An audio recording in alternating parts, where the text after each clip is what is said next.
And the Rockies have bashed their way to a record-setting start, while the Atlanta Braves have gotten off to an impressive beginning as well.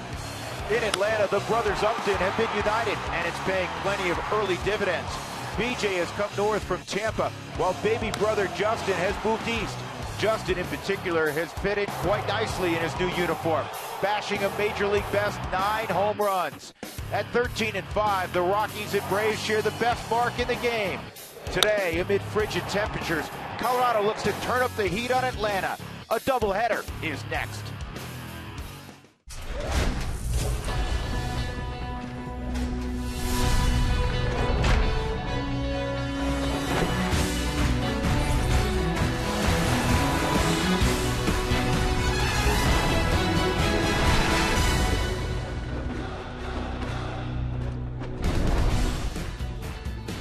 Well, as I recall, January wasn't this snowy, it wasn't this cold. Once again, owner Dick Monfort and a number of his employees out on the field very early this morning shoveling snow. The good news is the field looks pristine once again. It will be frigid today, but we will play baseball. In fact, the Rockies and Atlanta Braves will play too.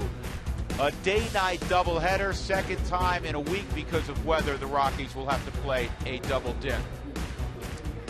Welcome, everybody. Along with George Frazier, I'm Drew Goodman. I hope you're bundled up in front of the fire at home. We wish we could make a little campfire right here. It is we're frigid. going to. You know what? It's 23 degrees last time I looked at the thermometer. It's never been this cold for a ball game here. No, it hasn't been. And I think the one thing you deal with now, obviously getting jam shots off your hands, it'll have a big effect on your thumbs. And for a pitcher, for the grip on a baseball, it's going to be important that you keep the heating packs in the back pocket to keep your hand warm in between pitches. A lot of blowing. Keep that thing warmed up in between. Well, in the early going of the Major League season that is 2013, this is a much anticipated series because the Rockies and the Atlanta Braves are off to the best start in the game at 13-5. Both have prolific offenses. Now, the Braves not hitting George much for average, but they can hit it over the wall like the Rockies. They sure can. 29 home runs. You see that number with the Rockies with 28, a much better average. But their pitching staff, their bullpen has done a good job of containing the opposition. But Justin Upton, who came over here, to play with his brother, and it's a great move that they put together on this, but he's hit everything from low to high to middle to out, and he's hit it out of the ballpark on a consistent basis, and he's done damage in his career versus the Rockies in 80 games, being with the Arizona Diamondbacks, 15 home runs, 51 RBIs, and a 280 average. A welcome sight in Atlanta for them. And I think that's one thing they were hoping to get from him when they made the trade, and obviously they've gotten it. Let's not forget, this is one of the most talented young players in the game. Young. He's been around for a while, but he got here very quickly. George, he's comfortable. He's very comfortable, and I think playing with your brother would obviously make you that way. And to be on a club, too, leaving Arizona, who was a winning organization, coming to the Atlanta Braves that expects to win every single year, that these two guys have felt, hey, we're going to lead this big train. We're going to try to win this thing. Well, for Atlanta, it still begins with pitching. We'll talk about the Rockies pitching and the Braves pitching when we return. The first of two this afternoon on a cold, blustery day at Coors Field.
13-5, a doubleheader today, a day game tomorrow if all the weather stays just as it is.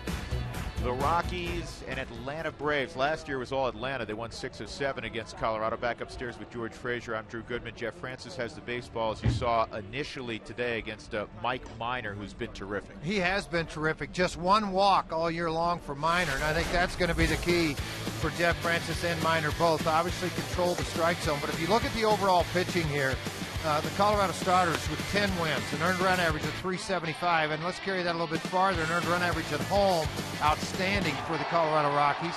The Atlanta Braves, an earned run average out of their bullpen at 1.22. We all know about Kimbrell.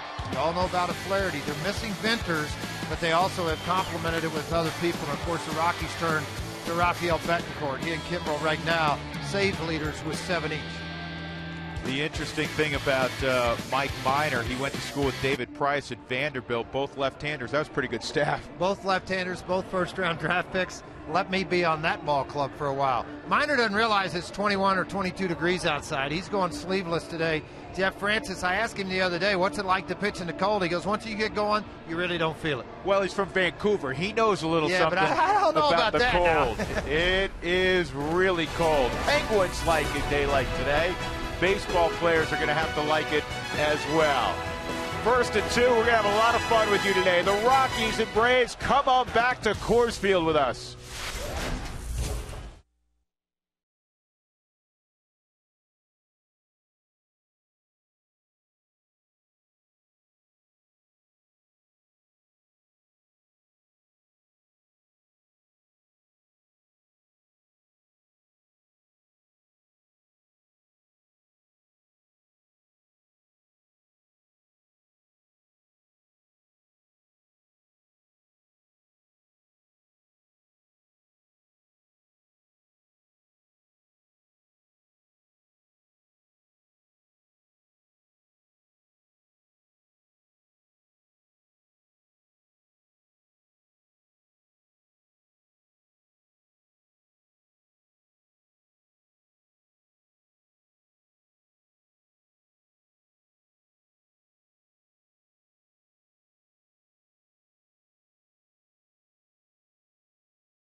Ball on Root Sports is brought to you by your 7 neighborhood Toyota stores. Toyota, let's go places.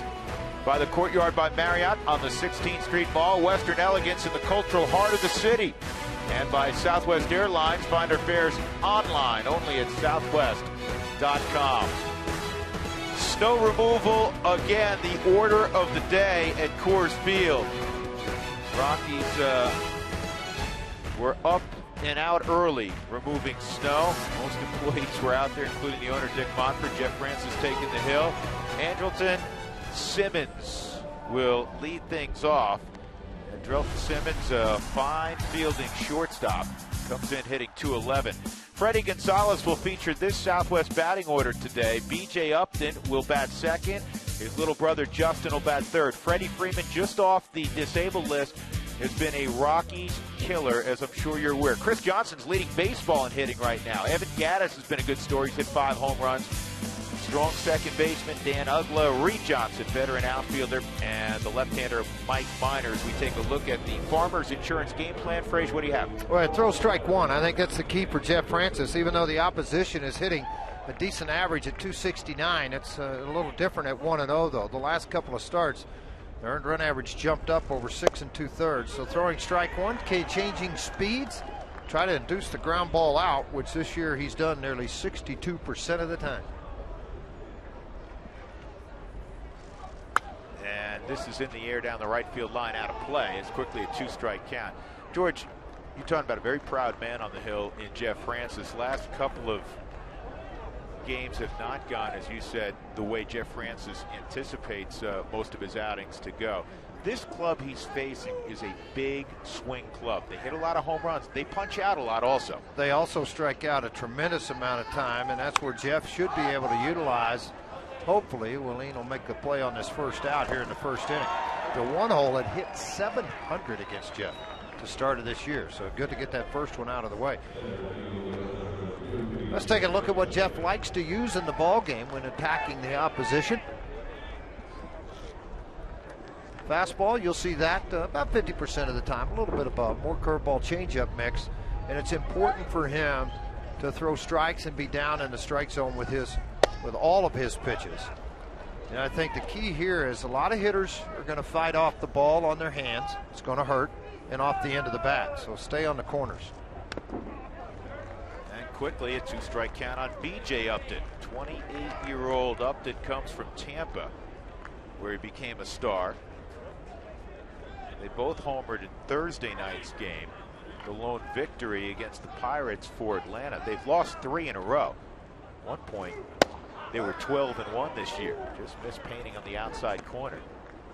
Just fastball, 86-88 so far in this game with some tail and sink. There's the manager for the Atlanta Braves, Freddie Gonzalez. Once Bobby Cox hung it up, it seemed like a foregone conclusion that Freddie, even though he was down in Florida, was going to be the heir apparent. Well, he got fired in Florida, and he was like, okay, I'll take 3 months off, and I'll manage the Braves next year. Had a pretty good move. Here's the 2-2, and it's chopped foul.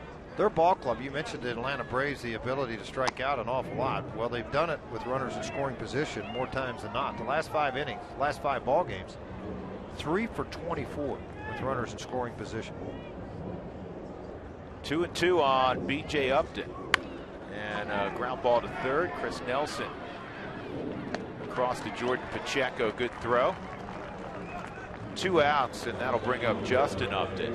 Well, the Rockies have broken a record today. The game time temperature is 25 degrees, so the thermometer in the ballpark says 23. Either way, by 3 or 5 degrees, they've broken the all-time record for coldest ball game at first pitch. There's a 23 degrees in-house. The previous record was 28 twice, once last week. And by the way, a tip of the cap to the fans that have come out and fought this weather today to show up here in the ballpark. A lot of it's still roped off. This crew continues to clean here in the ballpark, you know, and that makes it pretty difficult, but get you something good and warm to eat, put on a heavy jacket, and watch a little baseball. Good for you. Top foul, 1 ball, 1 strike.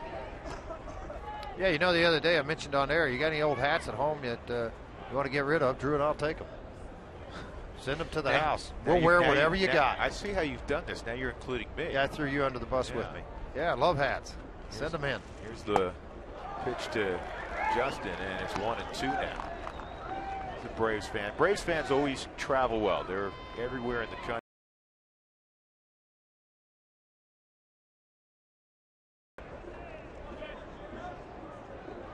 Especially a winning baseball the last couple of decades. Outside. Now down the lines, down the left field line, they have yellow tape put up. So fans that actually were going to sit beyond that area down into the corners, they didn't have the time to get that cleaned up. So when you thought you were going to have a seat down the corner, all of a sudden you got a seat behind the dugout. And it just missed upstairs. 3-2. You always, George, as a pitcher, you want to get in and out and off the field as quickly as you can. Today it's of paramount importance because those fielders sitting out there in 25-degree temperatures, not good. And this ball is hit deep to center field. Dexter going back, and this is going to sail on out of here. Justin Upton has done it again. His 10th home run, which leads the big leagues, and it's 1-0 Atlanta.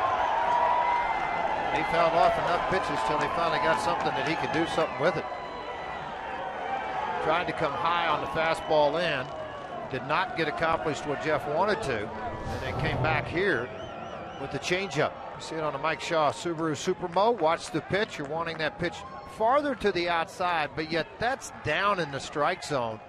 Upton just got his weight back, stayed on this changeup all the way out of the hand of Jeff Francis. Sometimes you tip your hat to the opposition.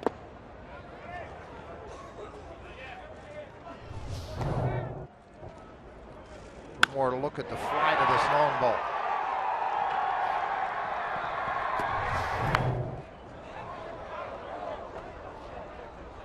Freddie Freeman at the plate with a 1-1 count.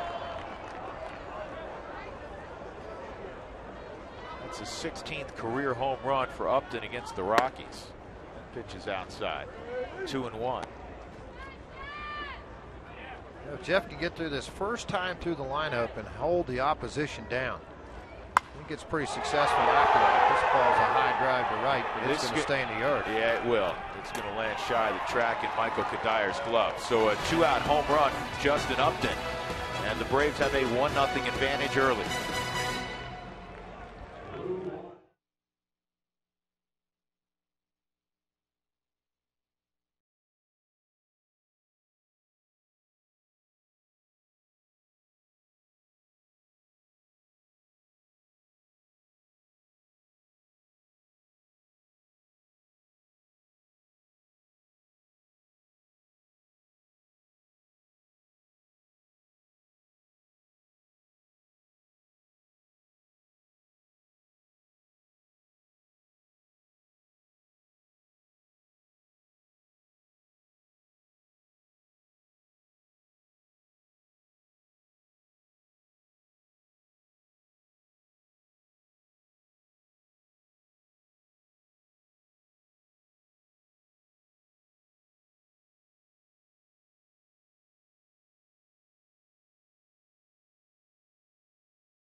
The ones on the left work fine.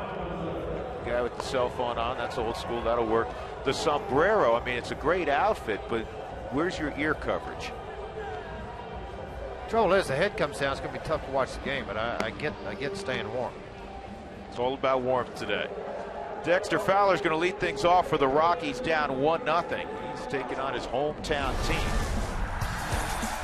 Southwest batting order for Walt Weiss for the 13-5 Rockies. Josh Rutledge will bat second. Carlos Gonzalez, a .324 career stick against the Braves. Then Tulowitzki, Michael Kadir, Willeen Rosario, Jordan Pacheco hitting .310.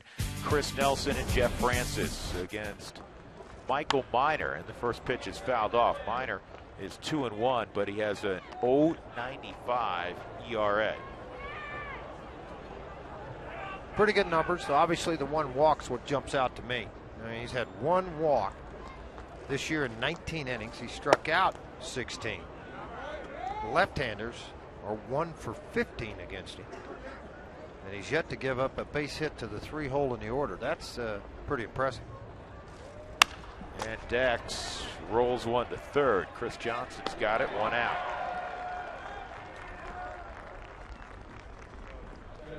The Braves defense brought to you by Excel Energy. Make the choices that fit your life, and Excel will provide you the energy to power it. Visit responsiblebynature.com to learn more.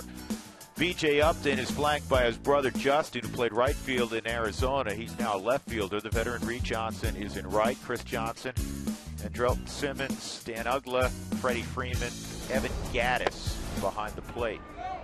Now, Simmons is an interesting guy. I mean, he played shortstop and pitcher in junior college, Western Junior College in Oklahoma. 97 on the mound. This ball is in the air to right center field, pretty well struck by Rutledge, but Reed Johnson gets over there and makes the catch. 2 outs, and that'll bring up Carlos Gonzalez.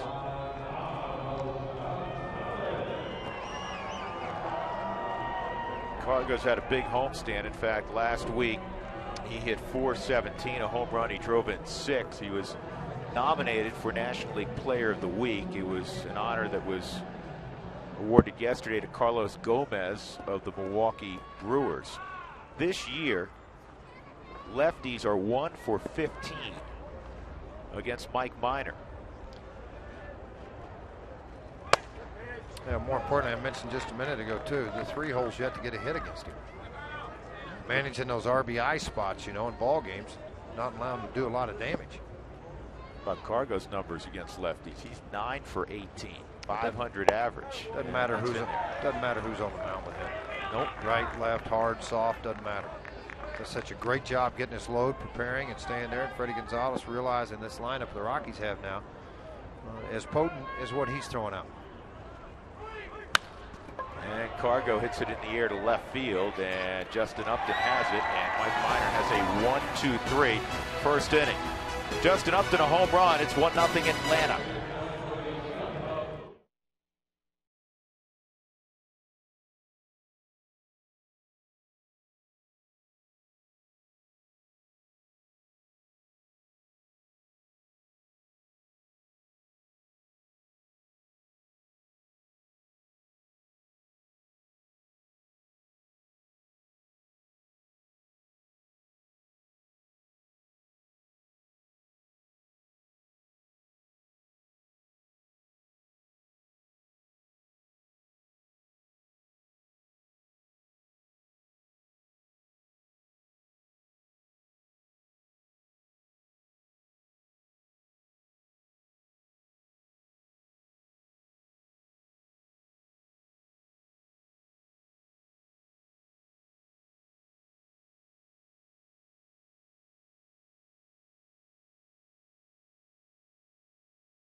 Fans, we want to talk to you. Ask us questions. We'll answer them during Toyota Talk in the 5th inning. First-time texters are automatic winners and will receive 1-day free pass to the Denver Zoo, courtesy of your neighborhood Toyota stores. Text Toyota followed by your question to 720-720. And again, we'll get to those, as many as we can, in the 5th inning. Toyota Talk. Chris Johnson at .407, leading all of baseball in hitting. Now think about the trade that the Braves pulled off.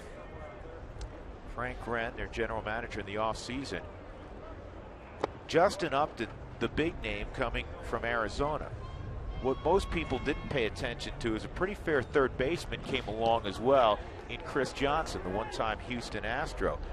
And between the two of them, George, they're tearing up the joint. They are tearing it up. They're catching the baseball. That's the thing. They really solidified the left side of this infield. And he's got himself another hit. So a lead single for the leading hitter in baseball here in the 2nd inning, and that'll bring up Evan Gattis. When you started to tell his story, George. That's pretty remarkable. I mean, talking about a guy that spent time in the back of a truck, gave up on baseball, wouldn't start all the time, so he had to always park on a hill so he could get it running when he went off. Got jumped in it in the mornings. I mean, it's he got involved in a lot of things you don't want to be involved in. At one point, he was a ski lift operator out in the High Sierras in California. The other thing, at Seminole Junior College, said, hey, I want to try to play a little bit more. Went on. Lo and behold, here he is. I mean, they said, talking to Joe Simpson next door, said it's like Paul Bunyan at the plate. Big, strong guy that just swings really hard. Well, it's worked out for a lot of guys. Last year, between Lynchburg in High A and Mississippi in Double A, he had .305 with 18 home runs. He's already got 5 this year.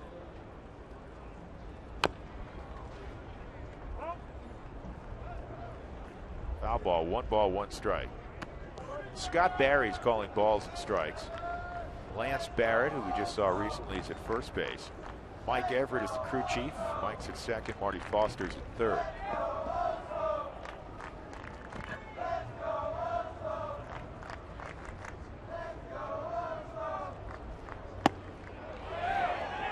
One and two. There is a potential, George, for a short leash today with Jeff Francis, you know, regardless of how well he's performing, because one of the possibilities now with having to reconfigure your rotation is that he would come back on 3 days rest. See how it plays out. He strikes out Gaddis. 1 out here in the second.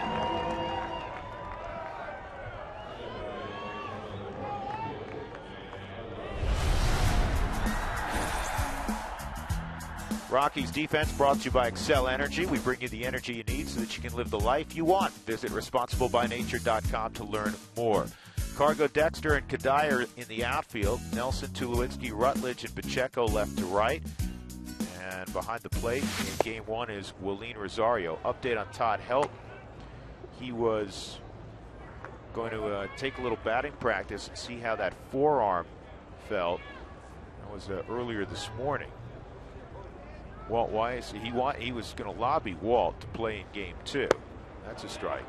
And Walt, in his meeting with the media a couple of hours ago, said not a real good chance of him winning that lobbying effort. Todd's really swung about well of late. 9 for 21, I believe. Driving in runs, doing some different things. So, I mean, when you start to swing the bat like that, you want to get back out there again. But it does not look like it's going to happen today. Well, it is 21 degrees. Two and one on Popeye, Dan Uggla. He'd be in the conversation for biggest forearms in baseball. Reminds me a little bit of Steve Garvey, Ron Say. He used to play for the Dodgers. Used to call them Popeye with their great big forearms. He generates some bat speed. There's no question about it. It's just unfortunate a lot of times that bat misses the baseball. Just off the corner, it's 3-1. It was just off the corner. According to that, it should be 2-2.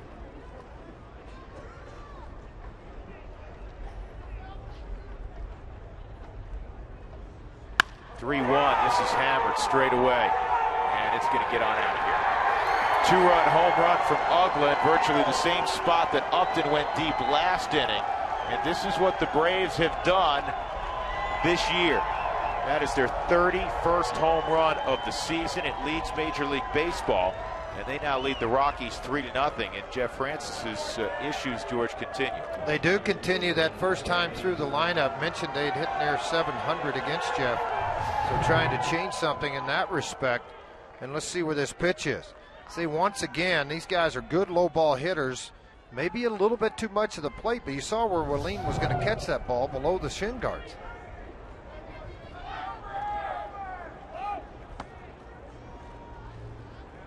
Uggla's one of those guys that has struggled with his average. It was 161, but he's continued to hit the long ball. He went down and got that ball, drove that back leg on it.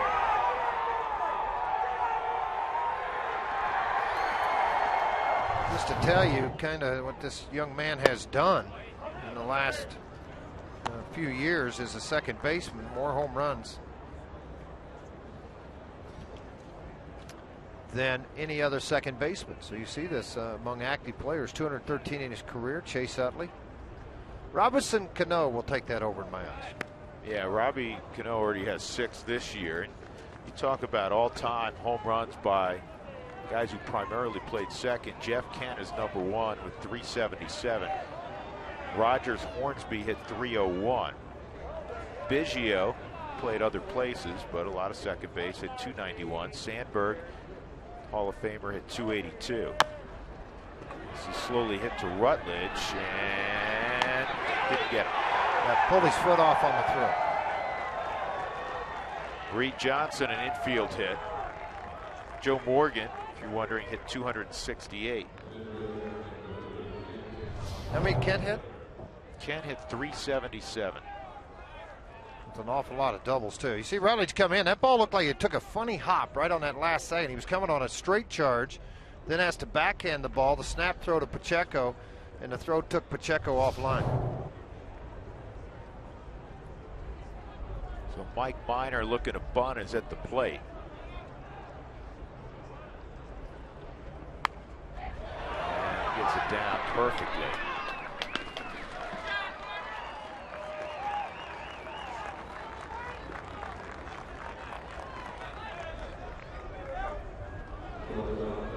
That'll bring up Drelton Simmons. His average isn't much. One thing you got to watch with him is he's quick. He gets a slow roller on the ground. He's got some speed up the base path. I mentioned earlier, their ball club has not swung the bat well. In 117 at bats with runners in scoring positions, they've struck out 39 times. What they've done is 3 for 25 in their last 5 games. Yeah, what they've done is what they've done here. They've hit the ball over the fence. And more than anything, and Freddie Gonzalez had a great line about this. After losing their 3rd straight game in Pittsburgh and scoring just 9 runs in the 4-game series, or actually in the previous 5 games, 4 of which were losses. You know, Freddie was asked about the offense, and he said, "I'm not concerned about the offense." He said, "Now, if it was the other way around, we were 13-5, and it was all because of the offense and the pitching wasn't very good, and we were just winning games 9-8. He said, I know that would turn around, but they have produced arguably the best pitching in all of baseball so far this year. This has popped up." He said, "I'd take that every time. Somebody's got a call. Now it'll be Pacheco." So Jordan makes a catch, but more damage. A single by Johnson, and then a 2-run home run straight away by Uglas. 3-0 Braves.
Presented by Mako, the company that repairs all kinds of hits. Troy Tulowitzki's been producing a lot of big hits. He's got 6 home runs, 3 on the homestand. Check out your local Mako for collision repairs and auto painting for as low as $349. Visit Mako.com today. Troy will lead it off here in the 2nd inning. The Rockies got to play catch-up against a guy that hasn't given up a lot of runs, Mike Minor. He has the .095 ERA. 3rd in the National League behind Detweiler and, that guy in New York, Harvey. Pretty good. He had a 1-2-3 first, and he pours the fastball over at 89.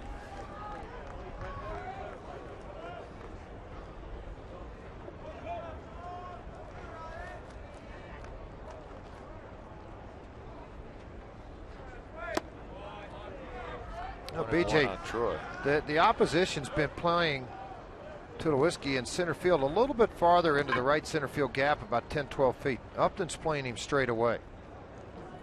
And a lot of times as a hitter, we've heard us mention this, you'll kind of see where a center fielder's playing. They'll try to pitch you that way. 1-2. Left side of the infield pulled a little bit for that fastball or cut fastball to the inner half. Off-speed pitch.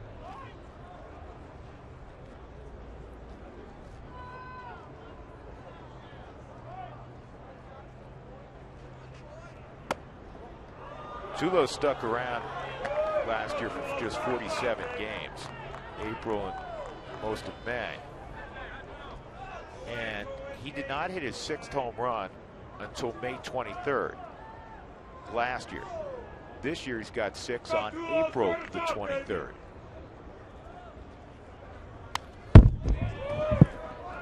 George, I just saw something I've never seen before. Foul ball straight back off the screen, and it splattered a bunch of snow like somebody had thrown an enormous snowball at the screen. Huh.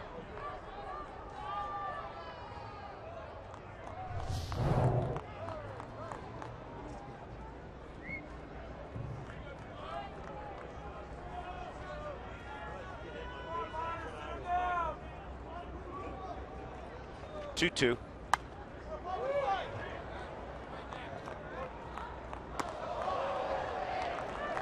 Temperature holding out there in deep left center field on the scoreboard at 23 degrees.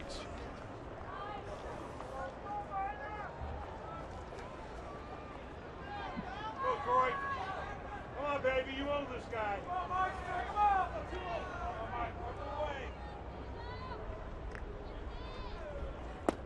Good eye, Ben. Take the walk. Miners from Chapel Hill, Tennessee, works out in the offseason at times with Rex Brothers.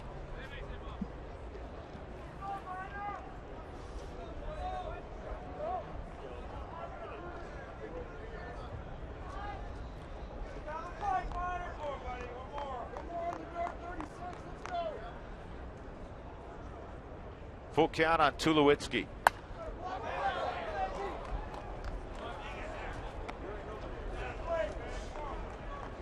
One of the ways to stay warm is get real close to the guy next to you out in that bullpen. Come on, Troy. You got this guy.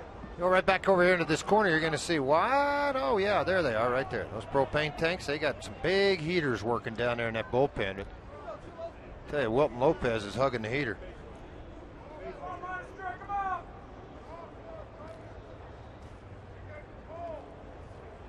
High ball 4, and just the second walk allowed this year by Mike Miner. So a leadoff walk to Tulowitzki.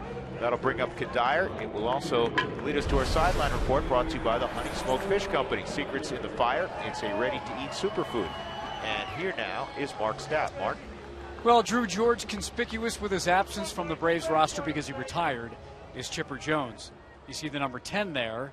And I asked Dexter Fowler, Georgia native, if it would be weird not having that number 10 on Atlanta this year.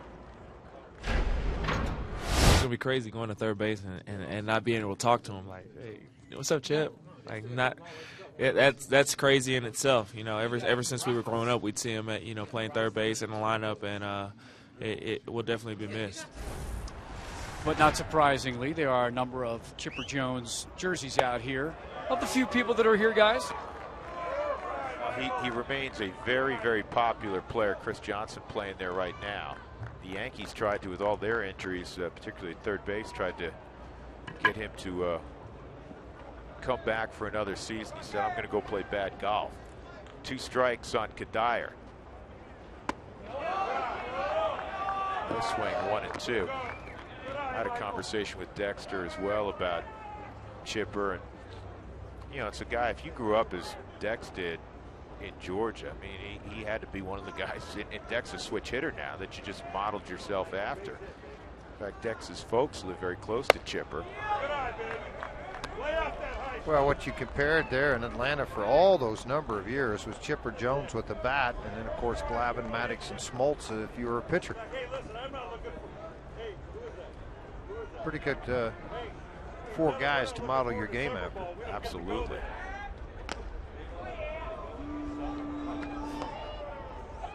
When was the last time, George, we or anybody else who followed this game closely said, well, in assessing the Braves, they look like they're going to be a little short on the mound? 1978. Well, it probably wasn't quite that far back, but it was certainly before 1990. Yeah, it's been a long time. I mean, they've started, I mentioned this the other day, the pitching coach in Rome, Georgia retired 2 years ago after being there 19 years in their low A.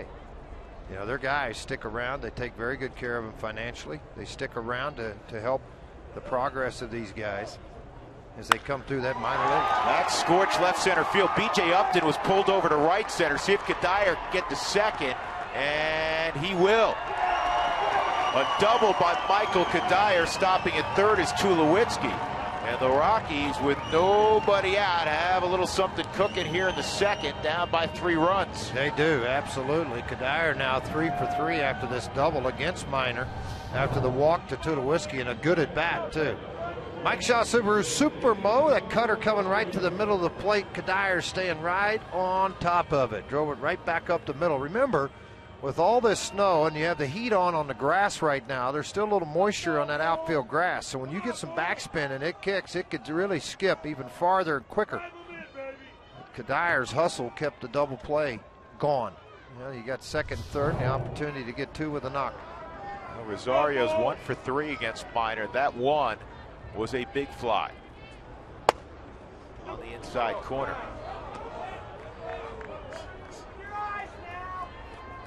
Rosario 2 for 7 in the early going against left-handed pitching.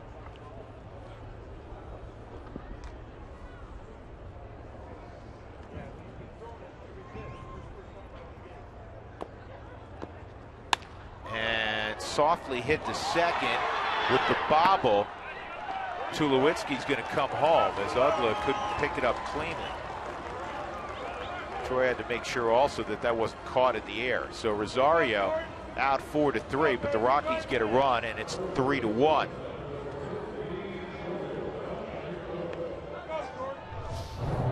Hit the ball hard opposite field on a 1-1 count.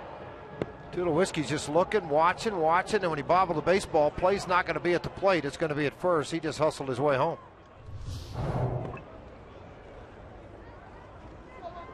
Here's Pacheco. Jordan's been swinging the bat well. RBI out there for Jordan. Did so well a year ago with runners in scoring position. Pacheco 6 for 12 on the homestand. In fact, in each of his last couple of starts, he's produced multi-hit games. 5 for 9 his last 2 starts. 1-1. You know, everything, George, is a mindset in life, and I'm sure you played some games in your big league career, your minor league career in adverse conditions, and it just becomes mind over matter. If you don't mind, it doesn't matter, right? That's exactly right. Fouled out of play. You know, that's whenever I read and see things, some guy goes, oh man, it was a horrible game to pitch in, horrible. There's snow and the winds was blowing, it was freezing. Oh yeah, what was the score? We got beat 15 to 1. Well, that other team played in it pretty good. They really didn't know what was going on. They played right through all this. I like your beanie cap again, by the way. It's going to stay on. Get used to it. 1-2 on Jordan. And back up the middle, base hit. Kadire around third. He will score easily. And Jordan Pacheco comes through again. And it's now a 3-2 ball game. 3 for 9 now with runners in scoring position. Jordan Pacheco not trying to do too much, just taking what they give you. Thinking everything right back up the middle. People, you know, you watch Jordan swing the bat. It's a very compact, quick swing to the plate when he brings that bat through, and it's amazing how he finds holes, but he finds a lot of them. This one right by Minor, back up the middle. Kadir scores. Chris Nelson at the plate. 269 average, no home runs, 4 driven in. The Rockies second in the National League right now at 320 with runners in scoring position. St. Louis leads it.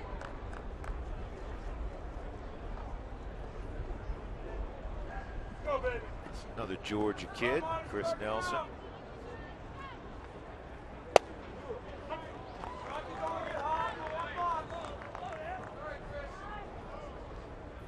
I asked Dex before the game, I said, how many of the Braves do you know? He said all of them. And I'm sure it's the same for Nelson. And, you know, a lot of the Braves in the offseason stay in Georgia. So a lot of these guys work out together. Yeah, if not over at the stadium, they'll go over to Georgia Tech and work out. A number of facilities. In fact, Brian McCann has a facility. Chipper Jones has a facility.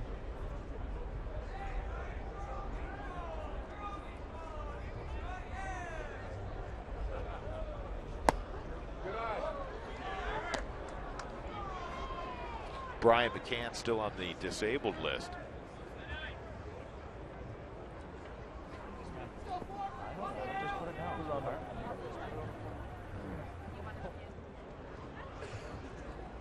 Whoa, look out. That flying into the stands. Unfortunately, because of the cold weather, it was just 4 rows up. It hit an empty seat. Everybody's okay. Nelson's gone. We need to pass along our best wishes to Jason Hayward, the outstanding young player for the Atlanta Braves. Last night, George, or yesterday, not feeling well, and he had to undergo an emergency appendectomy yesterday at Rose Hospital. He's been placed on the disabled list. Well, one thing about an appendix, and mine's not with me anymore, you kind of feel like you have a stomach virus until the pain kind of localizes. And he was feeling some discomfort over in Pittsburgh, and they thought, well, maybe it's stomach virus, whatever. And then yesterday it localized before he was getting ready to go out to dinner. They had their team doctor. One of the team doctors was on the trip with him. And he said, you know what? We're going to the hospital. Within 3 hours, he was out of recovery and didn't have an appendix. Good thing he was with him. So Tyler Pasternicki, who's been up before, was brought to the big leagues. 1 and 2 on Francis. Dexter Fowler's good friends with Hayward. They hit in the offseason, and he called him last night.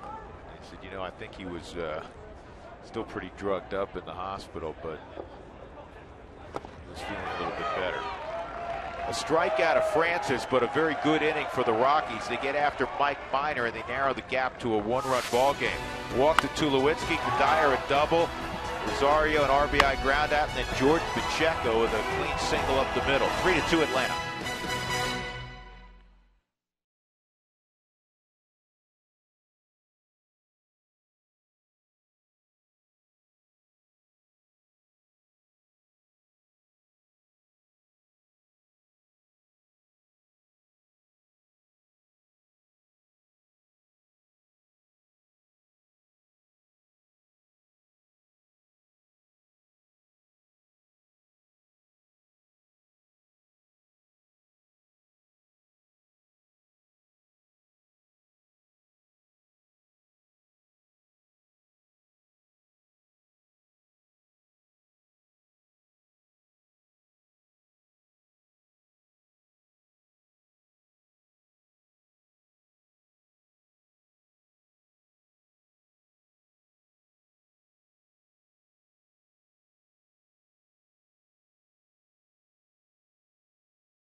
Baseball on Root Sports is brought to you by the Ford Mustang. All legend, zero compromise. Ford Mustang. Go further.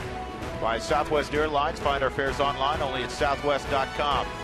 By Honey Smoked Fish Company. Secrets in the fire. It's a ready-to-eat superfood.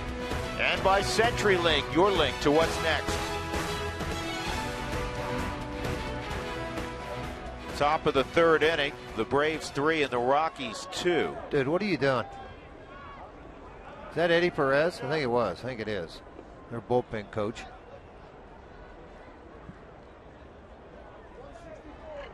This is a first for a game as this ball's lined toward Kadire. And B.J. Upton is the first out on the first pitch. This is the first time when you look out in center field at the batter's eye and the beautiful evergreens out there, that there's actually snow on them. It looks like a mountain scene.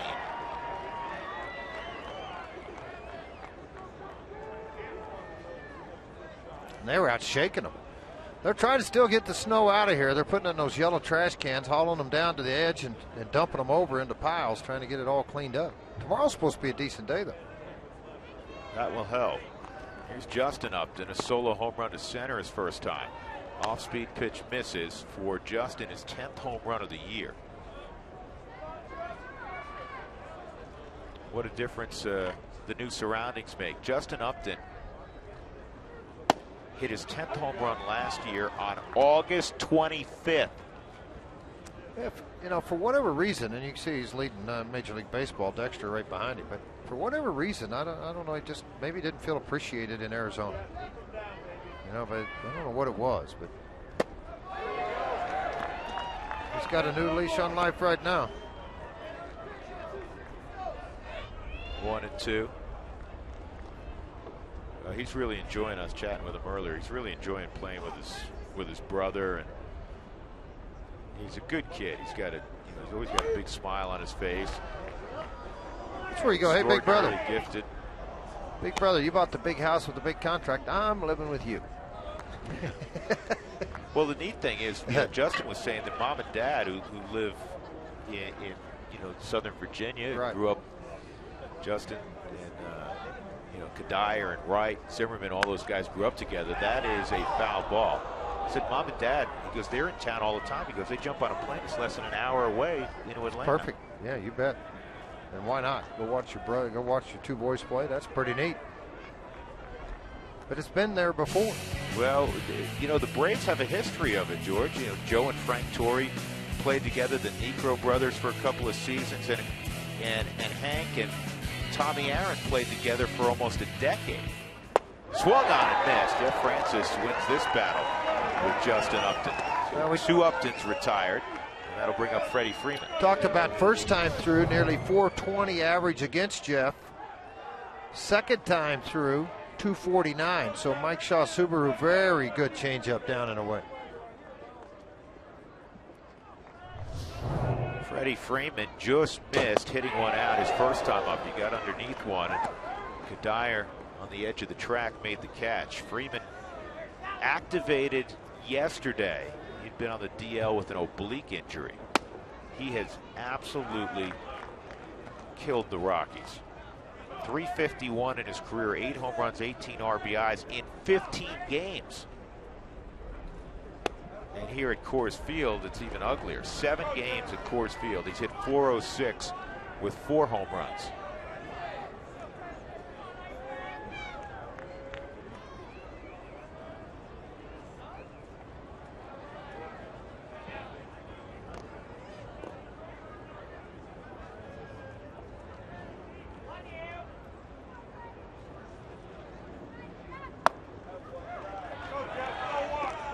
It's 3-1. This is where you're in a dangerous area.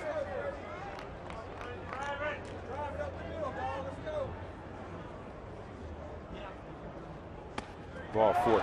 This is the first lineup, George, that the Rockies have played against, that you look and you see what other teams probably are looking at when they look at the Rockies, where there's no breathing room. I mean, Freeman's on first with 2 outs. Now you have Chris Johnson, who has pop, and he's leading the league in hitting. Evan Gaddis, not a well-known guy, but behind him, he has the ability to leave the yard. He's a big, strong guy, 6'4" and about 240. Then, of course, Ugla. We know the damage he's done. He's batting 7th.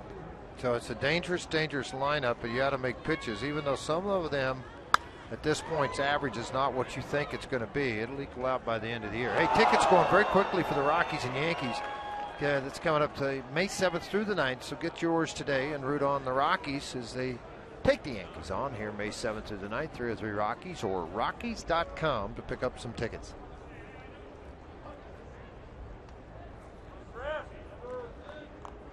A 1 on Johnson, who singled his first time. That's outside 1-1.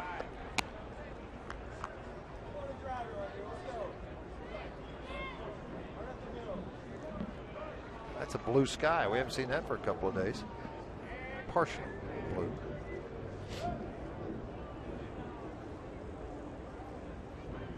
Hasn't raised the temperature at all. It's still 23. Good pitch.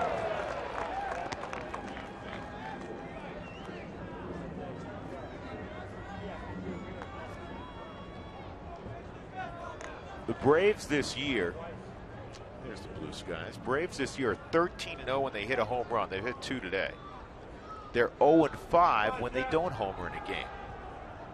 Rockies will try to hand them that first loss. That kicks away. And moving up to second. Well, that was strike 3, excuse me. That was interesting because Chris Johnson never moved to first.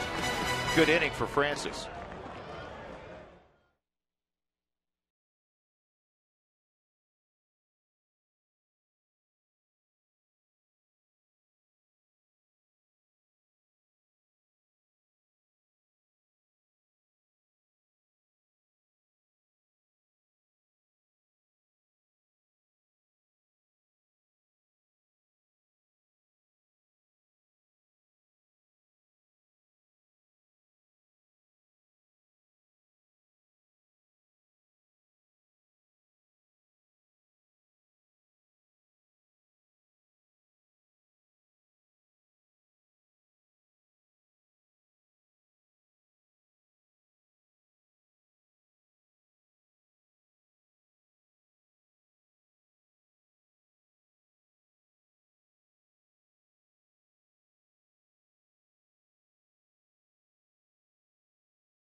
In the bottom of the 3rd inning, who wants tacos? Remember, when the Rockies score 7 or more during any game, go to participating Colorado Taco Bell locations the following day between 4 and 6 and get your Rockies taco special.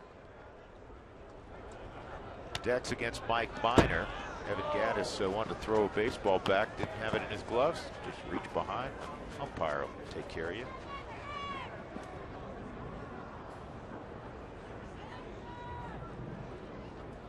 And there's a base hit for Dexter. And it was misread by Johnson. It's going to roll all the way to the wall. Dexter turning up the gas. He's going to have 3 bags here. And the tying run at 3rd base, a leadoff triple for Fowler. Yeah, you're sitting there at the top of the order now. You're going to deal with it all, man. I mean, you've got some power coming out. You had Rutledge, Gonzalez, and Tulowitzki with nobody out and a runner at 3rd. To Mike Shaw Subaru. Good look at this pitch coming in, trying to cut it on the hands of Dexter. Dexter just took it to the opposite field. Almost looked like it backed up on him.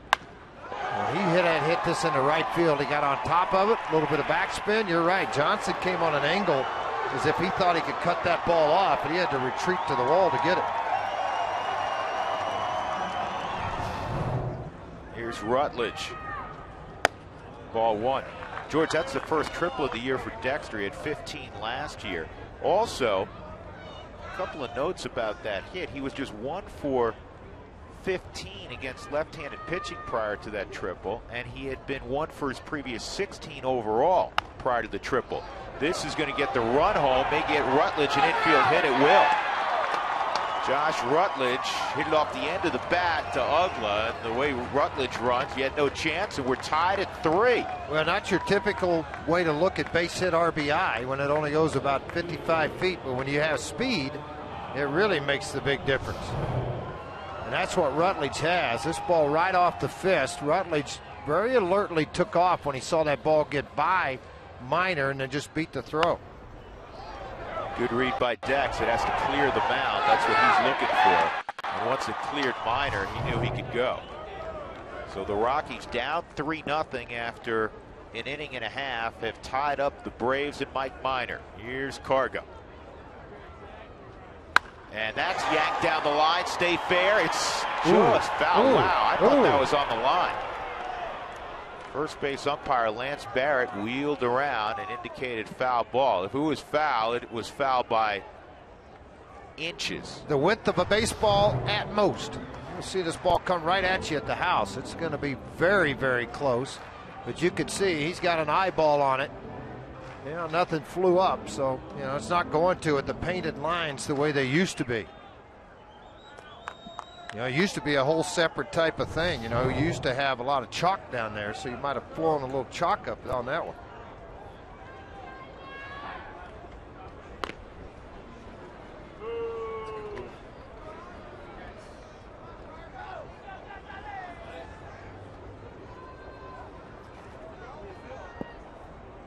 Nobody out, speed at first in Rutledge. 3-3 ball game, bottom of 3.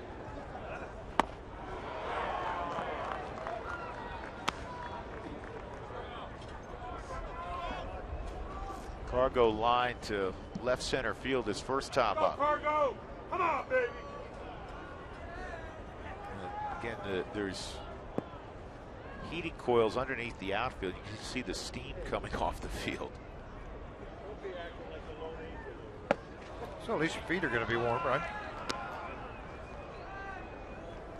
Well, I know most of the players are wearing tights underneath, full extra layer.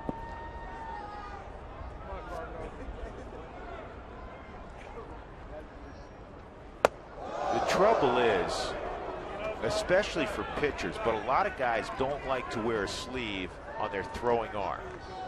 And again, most pitchers don't like it. You look at Minor. I mean, he has the short sleeves. They just feel uncomfortable throwing the baseball with a sleeve on.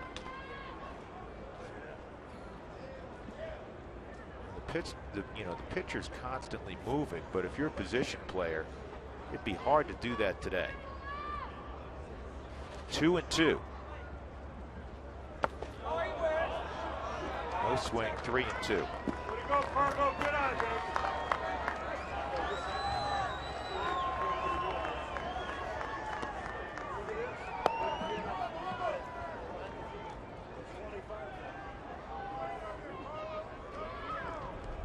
Mike Minor came into the ball game with an 0.95 ERA. Rockies have gotten 3 off of him. Nobody out in the third. Runner going, swung on and missed, and the throw is not going to get Rutledge. And Rutledge has his 5th stolen base. He's yet to be caught. But taking the gamble in the middle of the lineup, particularly against the left-hander, shows the quickness of Rutledge. Want to break a ball down and away, Gaddis high with that throw, and Rutledge beats it, but the runner in scoring position.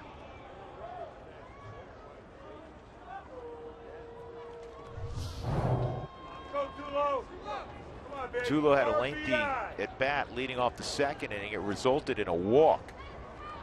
And this ball lined down the line. That is a. I thought that was fair also. Inning, huh? Man. And you know what? Marty Foster had to look out for the baseball and then wheel around. And let's see where this one landed.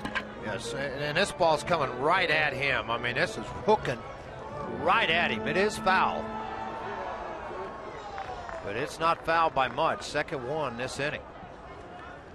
Yeah, that one was fouled by a much bigger margin than Cargo's.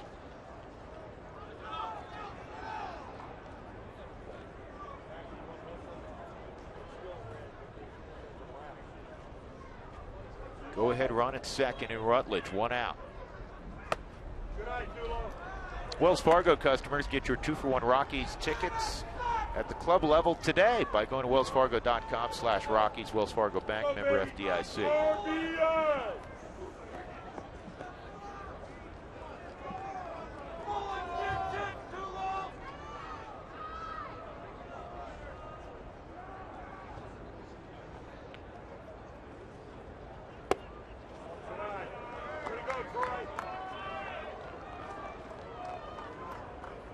Rutledge with that stolen base, one off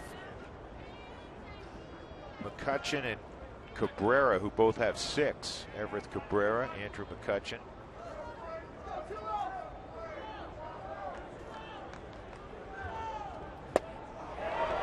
Change speeds on the 2-1, and it's 2-2.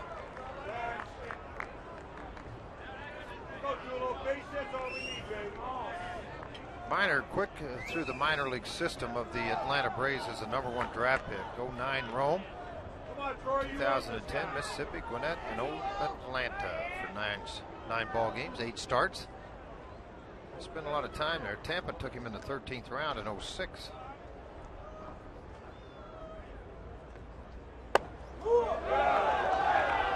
Just missed. Heater in. I'd like to know who else was on that Vanderbilt staff. I mean, Price and this guy, boy, I'll have Dougie look that up. Think about the 2009 staff at Vanderbilt. And that pitch just missed. Cut that fastball in. Well, George, as you know, the last 7-8 years, Vanderbilt, year in and year out, put together one of the top recruiting classes in college baseball. Well, Josh Holliday was there as the recruiting coordinator there after he took off for Arizona State for a couple of years, but Josh went to Vanderbilt after that. He's now the head coach at Oklahoma State, the brother of Matt Holliday. Had the recruiting wars with his dad. His dad's the assistant head coach at North Carolina State University. Well, that whole area is ripe with baseball talent. University of North Carolina, Chapel Hill, they also a top flight program. 3-2. And this ball is hit in center field. B.J. Upton will go back, and Rutledge will tag and move up 90 feet. Come on, Michael, drive him in, baby. Michael Kadire, who's a perfect 3 for 3 in his career against Minor, will come up. Boy, nice job that last at bat. Got a ball out over the plate, just drove it. And then what was good about this, Drew, he kept the double play out of any picture on this deal with his hustle and hit first slide into second base. Chance to give the Rockies the lead here. Takes ball 1. Kadire's always swung it well against Atlanta. 344 average. Career 343 against the Braves, and he's got a 2-0 count. Talked a lot about the adjustment for Michael coming to the National League after so many years in the American League. He got that out of the way last year, and he's off to a tremendous start. 2-1. Well, he's healthy too. I mean, at the end of the year, that was a bad deal. I mean, that oblique really shut him down. He was starting to swing the bat well again. Then the oblique got him.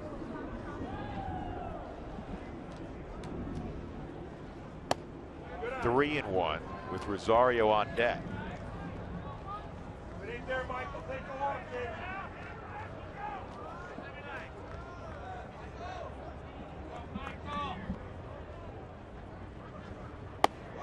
Outside, ball 4. So Kadire walks. And that'll bring up Willeen Rosario.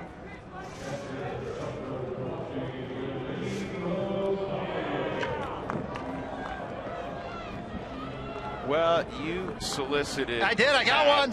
Got one. Mail. I got another one over here too from a comedian, and I'm not sure he's here in Denver, but I got this one. Came in and said, "Slap all the stupid people." He's a comedian here in downtown Denver.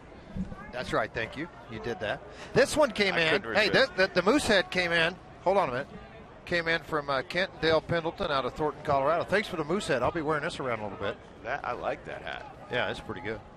And then the other hat that we mentioned came in from, is that Meadles? Is that how I would say this? Bob Meadows. Bob Meadows. He's a comedian locally and based nationally, touring comic. So sent these in. Kind of liking the Moosehead. What do you think? I think I'll it's share you. it with you. I think it's you. Actually, I think either one is you. This one here? Yeah. Kind of liking the Moosehead. Bouncer to third, and Johnson comes up with the baseball. Is this better? That was an in-between hop. Good pickup by Chris Johnson. Rockies have gotten even. Dexter Fowler triples, comes around. Is that better? I like it. 3-3 game.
The fourth inning, a 3-3 ball game between the Rockies and the Braves. This is Ron. He's a Braves fan. I saw him walking down, beer, hot dog. I said, hey, it's 23 degrees. He said, look, first trip to Coors Field, I'm having my beer and my hot dog, keeping the tradition alive. AT&T trivia, and it's about Chipper Jones. He's wearing a Chipper Jones jersey. During 95 to 2012, obviously, Chipper played the majority of the games at third base for the Braves. Who's second in starts at third base over that time frame? Think about it. The answer's coming up. Drew George? Second most starts at third for Atlanta. Terry Pendleton?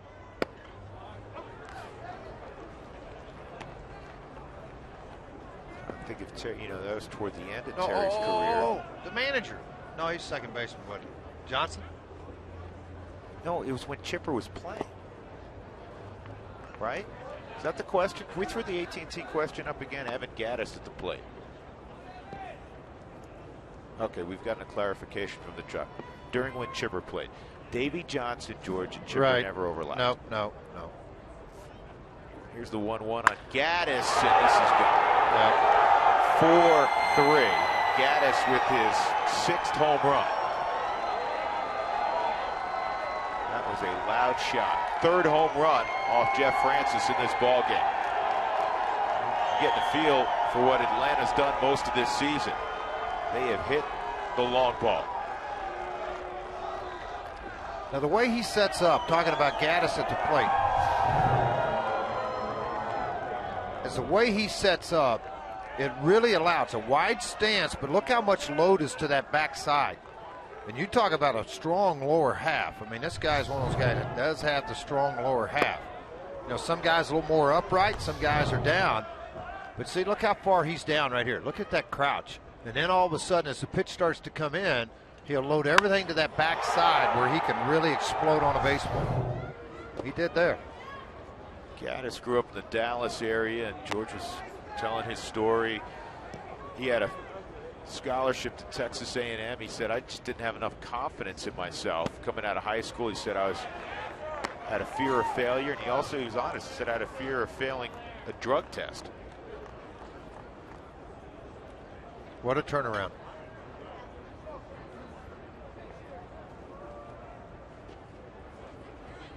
So I guess the real question kind of poses itself next is when Can comes back, where's this young man go? Well, it'd be hard to send him out. Well, he's not going to get sent out. I'm just saying, where are you going to keep it in the lineup? That's going to be the difficult part. Well, as managers like to say, they can hit off on your place. Those are good problems to have. Reed Johnson out of the 8-hole for Freddie Gonzalez. 4-3 Braves.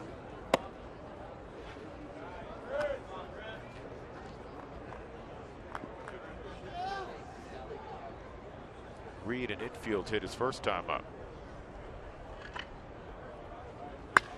Down the line. And that'll get to the corner. Reed Johnson will have a double with 1 out. For right now, Jeff trying to make pitches to get through this inning because obviously his team tied it back up. They were down 3-0. Got it back 3-2, tied it up in the bottom of the inning. And now the leadoff home run by Gaddis, a strikeout, and now the double shot right by Chris Nelson down into this left field corner.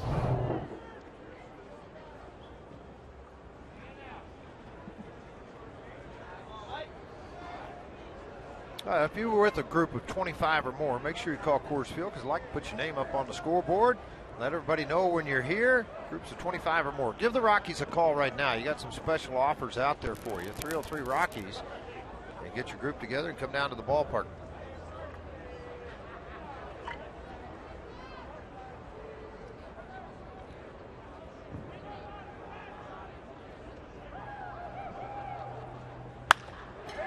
Up the middle. What a play by Tulowitzki.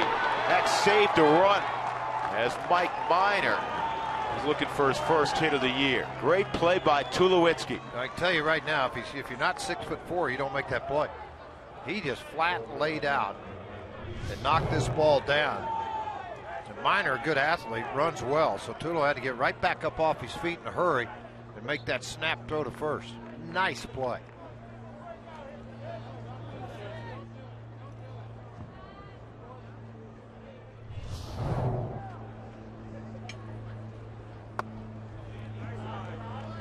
Here's Simmons.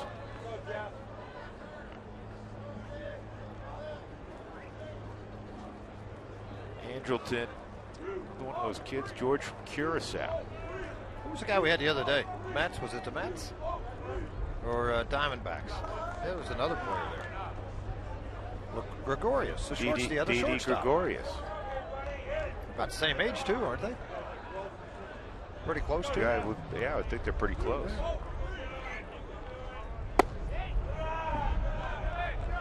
Jeff, get this guy. Dougie, I knew you'd know just like that. It's like a steel trap sitting back there. Run in the first for Atlanta on a home run by Upton. They had a 2-run homer in the second by Ugla. Francis got through the third unscathed, but a leadoff home run by Gaddis, and now Reed Johnson with 2 outs in third. And Francis has fallen behind 3-0. Andrelton, Simmons.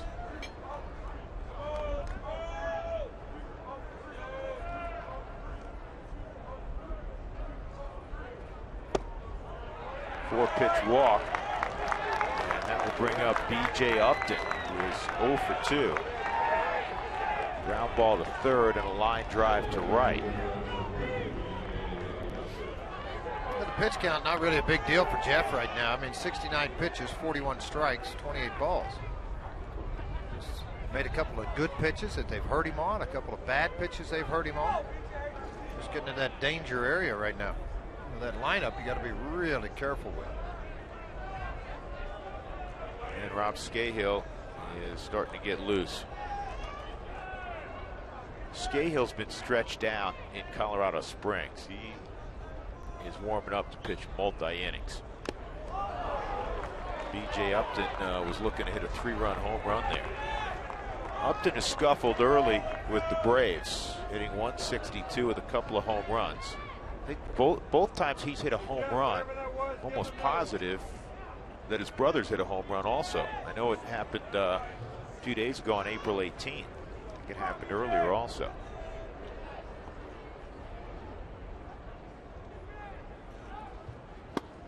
Oh, 2.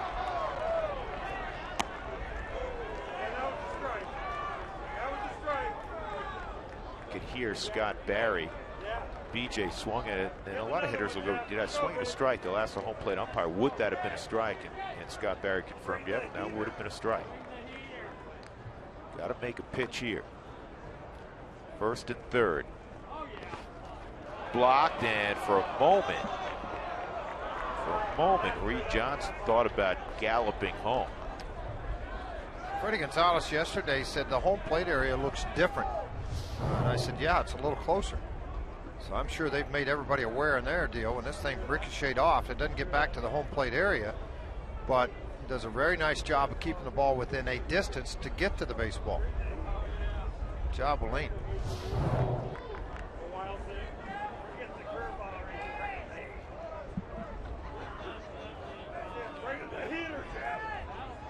BJ, part of some outstanding Tampa Bay Ray teams for Joe Madden.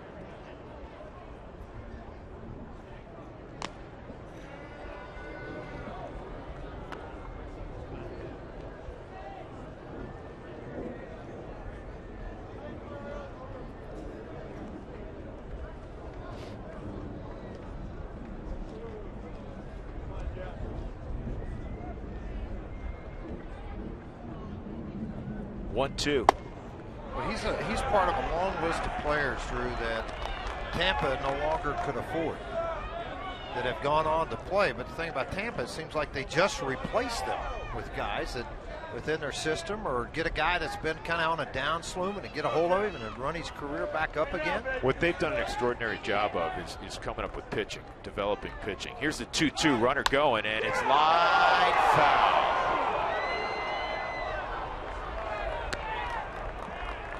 His career in Tampa, BJ, who first hit the big leagues in 2004, hit 255 with 118 home runs and just shy of 450 RBIs in the Tampa uniform. He also stole 232 bases playing for the Rays. Last year he hit 246 with 28 home runs. The year before, 243 with 23 home runs. Kind of one of those rare guys, though, that can combine his speed with the home run power and the coverage in the outfield. Justin hits for a higher average. Got it. Big pitch by Francis. Got him on a hook. In the inning, a home run by Evan Gaddis deep to left field has given the Braves another lead. They're up 4-3 as we go to the bottom of the 4th inning.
The AT&T trivia question was Chipper Jones, third base, 95 to 2012 for the Braves.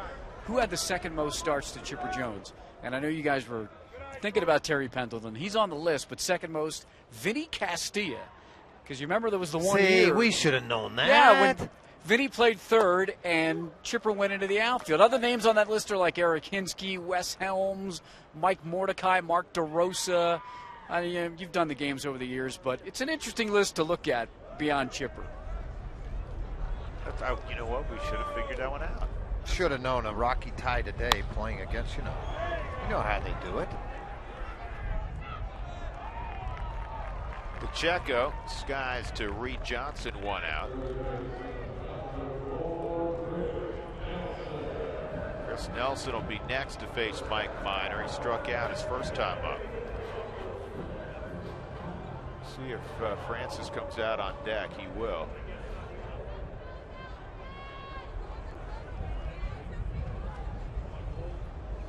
But sometimes in the middle of a ball game, particularly a one-run ball game, if there's 2 outs, he may let Francis hit. We've seen this at Coors Field before, and then let Scahill come out and pitch, because Scahill's continuing to kind of look down in the bullpen and throw for Walt Weiss, and it may be a decision they make with 2 outs instead of burn somebody on their bench, because if Helton couldn't go today as a pinch hitter, couldn't get it loose, then that's something you would obviously do. And even if you had a full complement, George, to underscore your point, you don't necessarily want to burn somebody in the 4th inning, 2 outs, nobody out. Against their bullpen, if that's the case. But not against their bullpen, particularly because they got such good left-right matchups to go against Walton, what he would be trying to accomplish. 4-3 Atlanta, the 2-1 to Nelly's in there, 2-2. Minor's really picking up where he left off in September. He went 4-0 last year in September with an 0.87 ERA. League hit 129 against him last September, and he strikes out Nelson again.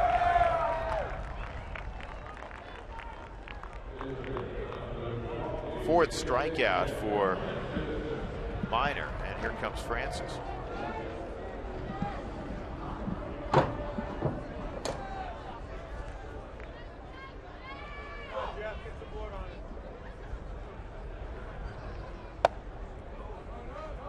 Auto glass damage, call Safelite Auto Glass, 303-287-5000, online at safelight.com. Come on, Jeff. Get some wood on it.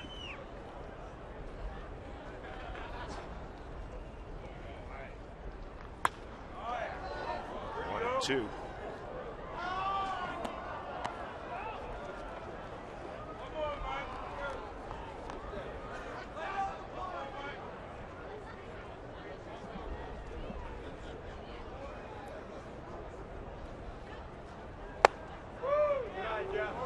Minor's the highest drafted pitcher for the Atlanta Braves.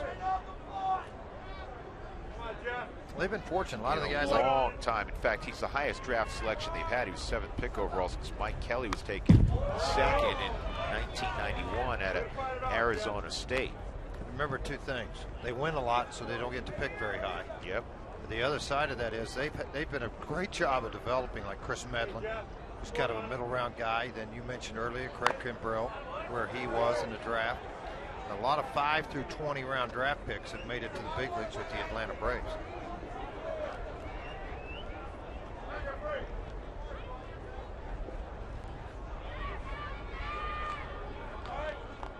Two and 2 on Francis, 2 outs, nothing going on, and that is going to be a base hit. Maybe, nope. Off the bat, thought it may drop. Simmons got out there, made the catch. A 1-2-3 4th inning for Mike Minor. 4-3 Braves.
This look back. A lot of balls hit over the wall by the Atlanta Braves so far in this game. It began with Justin Upton, the big league leader in that category, went deep in center field, his 10th of the year.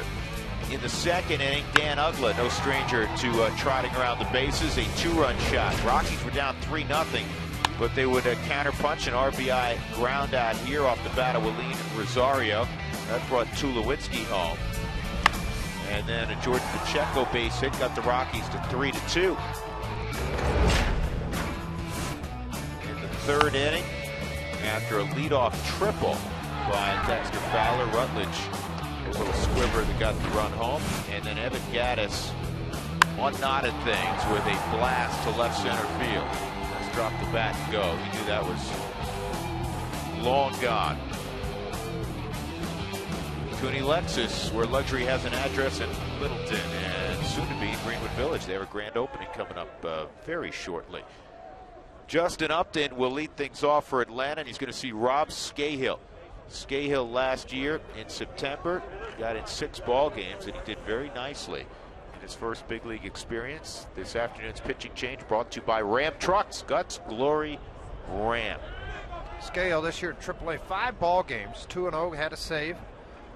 12 2/3, 18 hits given up, softly hit to shortstop. He'll be able to get Upton on a lead ground ball, which you're trying to accomplish here. Well, it's going to be a contrast, George, for the Atlanta hitters, and then, you know, Francis is 86, 87 with his fastball, and Scahill, when he reaches back, can go to the mid-90s. Normal day, yeah, and it's a little obviously very cold out, 25 degrees now on the board here at the ballpark. But he can run at 92, 97 miles an hour at times with a very good slider, trying to work an advanced change. And Rob was last year a starting pitcher at AAA. Led the AAA staff in innings pitched a year ago. Part of that group of guys that they foresee being someone long to middle spot starter at the big league level. Center field and deep. Dexter going back will make the catch on the warning track. A long out off the bat of Freddie Freeman. Second time he has hit one to the track. Well, one of the important things for Scahill to do right now is to make sure that you maintain the game of what it was when he came in. The coldest recorded temperature in an outdoor Major League Baseball game. Well, the coldest ever at Coors Fields today, 23 degrees. Well, you know, the original low was 28. And that was matched last week. I don't think they kept it years ago. I mean, I know that I warmed up at a ball game. It was 19 degrees in Toronto on the lake. So, I mean, it was really cold in there in Toronto. Well, actually, we do have a graphic that's going to indicate the coldest temperatures that at least have been recorded recently. Chris Johnson at the plate. And that's pulled to third. It's bobbled by Nelson, and he's still going to get an out, I think. Yep, he did. Chris Nelson, that's staying with it. Fired to first and got Chris Johnson a 1-2-3 inning for Rob Scahill. Here's what we'll do. We'll answer that question graphically when we come back in the bottom half of the inning. Rockies trailing 4-3, middle of 5.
Atlanta leading 4-3. He evidently did a little skiing this morning. Came down, caught the afternoon ball game.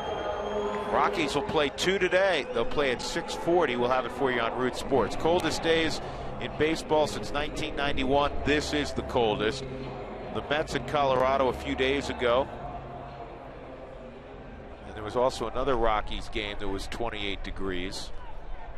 The Cubs, Royals, and Reds have all had some chilly days.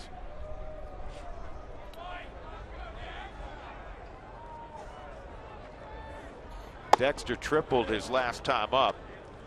1 for 2. That snapped a 1 for 16 slide for Dexter. 7th Rockies triple in 10 home games. Look at it. Francis goes 4 innings, allows 4 runs on 6 hits. Walked 2, struck out 5, 75 pitches.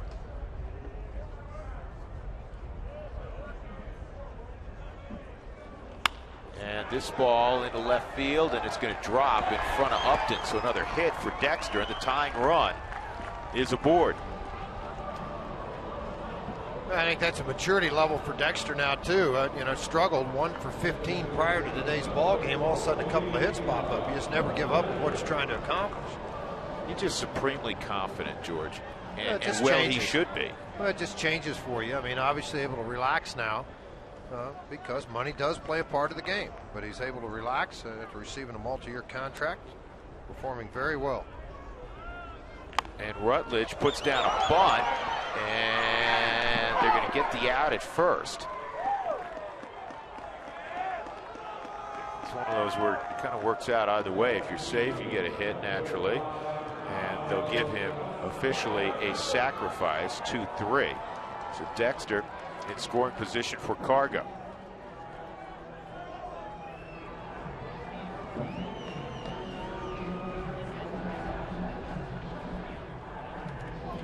Cargo a fly ball to left center field, and then he struck out on a 3-2 curveball from Mike Minor.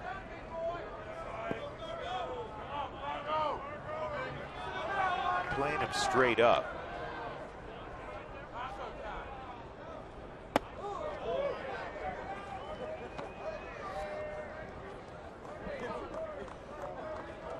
B.J. Upton, and we see some center fielders do this, George, at Coors Field. It almost looks like he's trying to take away what drops so frequently in front of outfielders. Not playing very deep. A lot of times guys feel like at that level, if it's got any height to it at that distance, it's leaving the yard. The only thing I see playing in this ballpark, only because of the big gaps, that shallow really cuts down your range and distance of coverage into the gap area.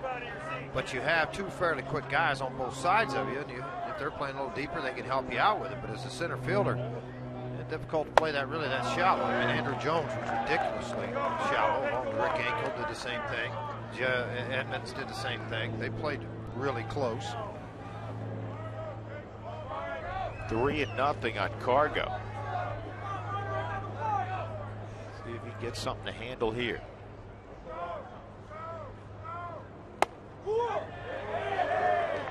Not to his liking. It's 3-1.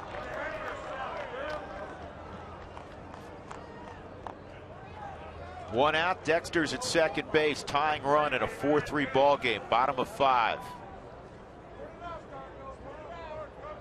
The 2 teams with the best record in baseball at 13-5. Come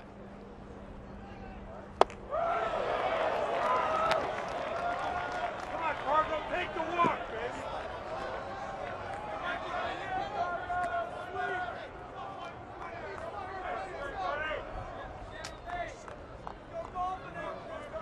Tulowitzki on deck. Rockies had their 8-game winning streak snapped 5-4 on Sunday. Had a 4-2 lead, 4-3 in the 9th, couldn't hold it. This is lobbed into shallow left, easy play for Simmons, 2 outs.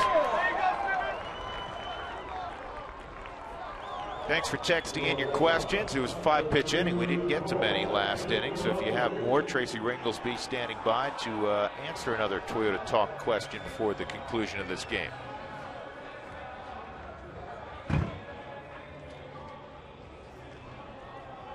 Walk, a run scored in the second, and a fly ball to center field for Tulowitzki. Trying to come through here with 2 outs.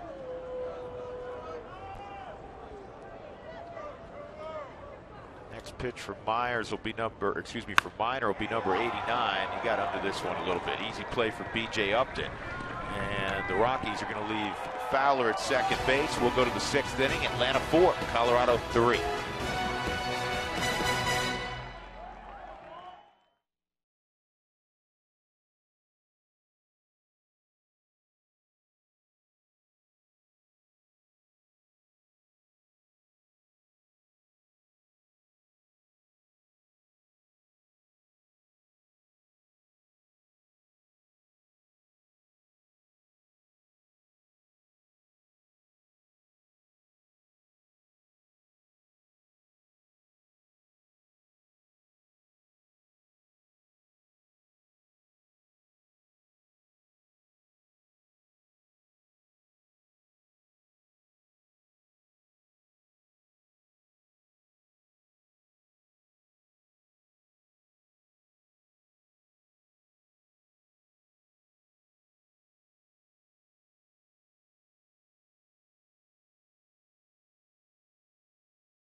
Up 4-3. Drew and George were talking about Rob Scahill, who is in for the Rockies. I was down in the Springs on Saturday, and I talked to Rob, and we were just talking about him being a reliever.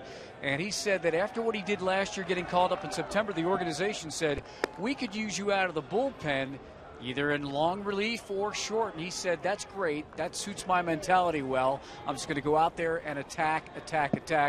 And we also taught guys a little bit about hitting because he loves to hit. He hits from the left side, and I said, did you get a hit yet with the Sky Sox? He says, my first at bat I got a hit. Second one, he beat out the throw and got called out, and since he has struck out every time. Christian Friedrich and the guys are having fun with that one, but Rob Scahill, happy to be back. And oh, by the way, his girlfriend Aurora, you may remember last year in Atlanta and Philly, she followed him and didn't see his first outing. They're now engaged to be married. So she's a school teacher up in the Chicago area. Yes, school teacher, right. So she had to go back because school started, but didn't get to see his debut. Well, Rob spent a lot of time with us in fantasy camp this year. Had a good time with him. First time for him to come, actually. So it was good to have him around. He's my skipper. I called him this morning. Did you call him Skippy? I called him Skip. 1-0 on Evan Gaddis, who hit a long home run his last time up, and that's a line to Chris Nelson. So Gaddis is retired. That'll bring up Dan Ugla. Well, if you haven't bought a suite yet, why don't you? Because if you do, you're going to get one free. Ha! Did you know that, Dougie? Dougie, if you buy one, you get one free. Now, there's about 16 of these buy one, get one free dates in April and May. So call right now and see if you can arrange one for you, your company, your family. Come out to the ballpark, get in the suite, have some great food, and watch the Rockies play baseball. 303 Rockies for that offer. Whoa. Look good.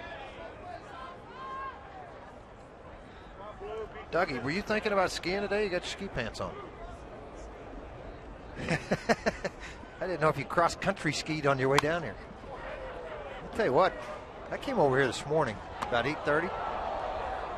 I said, there's no way if this keeps up. I mean, taxis sliding all over the place everywhere. Well, last week when there was about 8 to 10 inches of snow on the ground, we woke up and said, there's no way. There's just no way. And sure enough, after shoveling the field, the entire Rockies organization out there, and again today, they were able to play. But I thought the same thing this morning. The only reason I felt like, well, maybe they'll play is based on what happened last week. And the thing that makes it so difficult is you're saying, well, why are they doing this? It's 23 degrees. Here's the 1-2 on. The problem is you play in Major League Baseball 162 games in 180 days. If you lose games against teams outside your division when they only come in once, it's really hard to find a makeup date, a mutual day where you're both off. Well, the hard part is, too, the last thing you want to do to disrupt playoffs is have to play a game when the season ends to decide whether one of these two clubs would go to the playoffs. Especially, George, since there's an extra playoff team now, right, with the wild card, the second wild card being added last year. Strike 3 on Dan Uggla. So Rob Scahill so far has retired all 5 he has faced. You're going to talk about maintaining the ball game. You know, that's one of the things in this role that you've got to try to do. Hard slider away. Good pitch by Scahill. Right on the black, on the knees. Froze Uggla. Framed it nicely by Willeen Rosario behind the plate. Reed Johnson, a single and a double in the game. And this ball is ripped to left center field. And he has thoughts of going 3, and now he slams on the brakes. He slowed down, too. And I'm not saying he could have made it. I don't think he would have anyway with the relay throw and the strength of arms the Rockies have in the middle of the infield. But he thought about it. He's just slowed down a little bit. Mike Shaw Subaru here. Flew out a little bit quick on that fastball. And when he did, you got a guy that's a good low ball hitter. And that's about mid-thigh fastball that he drove out into left center field in the deepest part of the ballpark. A couple of hops in there, and then he's thinking about it. Well, should I? I don't know. Well, maybe. Nope, I'm going back. He saw the throws coming in from the outfield. And Minor had a hit taken away by Tulowitzki on a good play up the middle. 2 outs. Reed Johnson at second. And Minor hits it in the air to left center field pretty deep. Fowler going back, and Dexter will get there. Hey, well, Minor can swing the bat a little bit. Well, lesson be learned there. If you're a Rockies pitcher and you're thinking about this, I mean, gut shot fastball, he just hit it 395 feet. 4-3 Atlanta.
Tune in Friday after the game for Rockies Real Time. This week, join your favorite Rockies players and coaches on the set of the 2013 Rockies commercials and take a ride to the ballpark in Carlos Ferrari as we take you behind the scenes of his day. Rockies Real Time, it's Friday after the game right here on Root Sports. Those are always entertaining. Rockies trail 4-3. In the bottom of the 6th inning, trying to start up a new win streak. They lost for the first time at home on Sunday when they couldn't hold the lead. And as I mentioned earlier, snapped that 8-game winning streak. They're 8-1 at home this year. And a lot of people, I think, looking in baseball saying, well, the Rockies played exceptionally well, and see how they match up with the great pitching staff of the Atlanta Braves. Our old friend Bob Nightingale is in covering this the first part of this series for USA Today. Yeah, and everything got canceled last night. I went to dinner with Bob, and we talked an awful lot about both of these ball clubs. He said, your club, you know, you got some guys with high averages, yet they still hit it over the wall. The Braves kind of opposite of that. A couple of guys with high averages, but a lot of guys that hit it over the wall. But the pitching's been, he said what he thought remarkable was the pitching here at Coors Field with the Rockies has just been outstanding. The ERA coming into the game better at Coors Field for the Rockies than it's been out on the road. It's been pretty good out on the road also. 0-2 fouled off by Kadire. Kadire, Rosario, and Pacheco against Mike Minor here in the 6th inning. You know, Corey Bossard brought me that moose hat up. We scored 3 runs. I took it off. Think I ought to put it back on? Maybe. All right, here I go.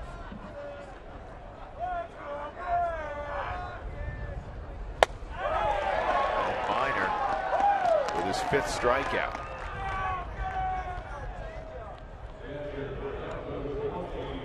Rosario, an RBI ground out in the 2nd, and also a roller to 3rd. Go Rockies! Go Rockies! Molin's cooled off a little bit here at home. 3 for 19 on the homestand. Well, I mentioned earlier, you know, I said the other day, I said, hey, send me some hats. I'll wear them on air. Drew will wear them with me, won't you? Come on. Sure. A couple of them. But anyway, I got my moose hat today. I got a Slap the Stupid People from a comedian here in town that travels nationally. Sent me a hat also. So I'm kind of excited. These guys, I don't think you're going to get that away from him, though. Any of those great big ones, none of that stuff. It's staying right there. Look at those things. Those are great. Yeah, they're awesome. That's pulled foul, and I guess those are buddies of Evan Gaddis, the catcher. He has ties to Colorado. One of the ski areas he worked at, mentioned that he was a ski operator, was Eldora, just outside of Boulder.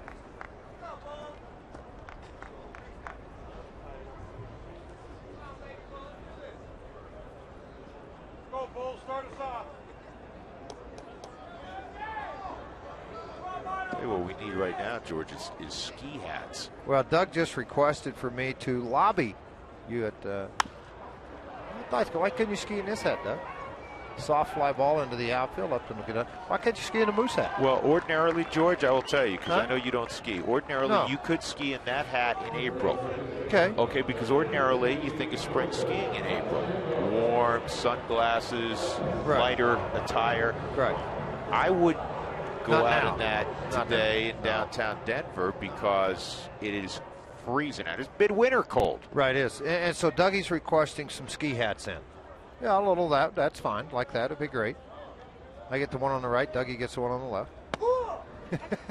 2 outs, Pacheco at the plate. Was that a Garfinkel hat or Garfunkel hat? What was the cartoon with the Bullwinkle? That's the guy. Rocky and Bullwinkle, yeah. You just had your Finkles wrong.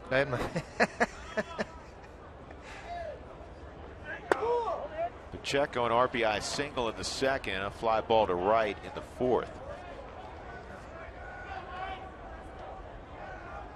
Doug, any particular color you'd like to match coats or anything? Okay, all right.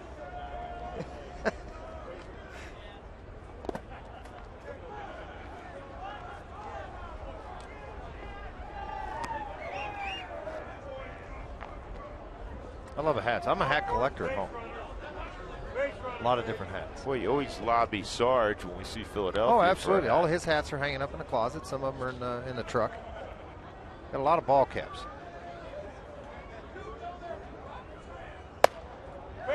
Three balls and a strike on Pacheco.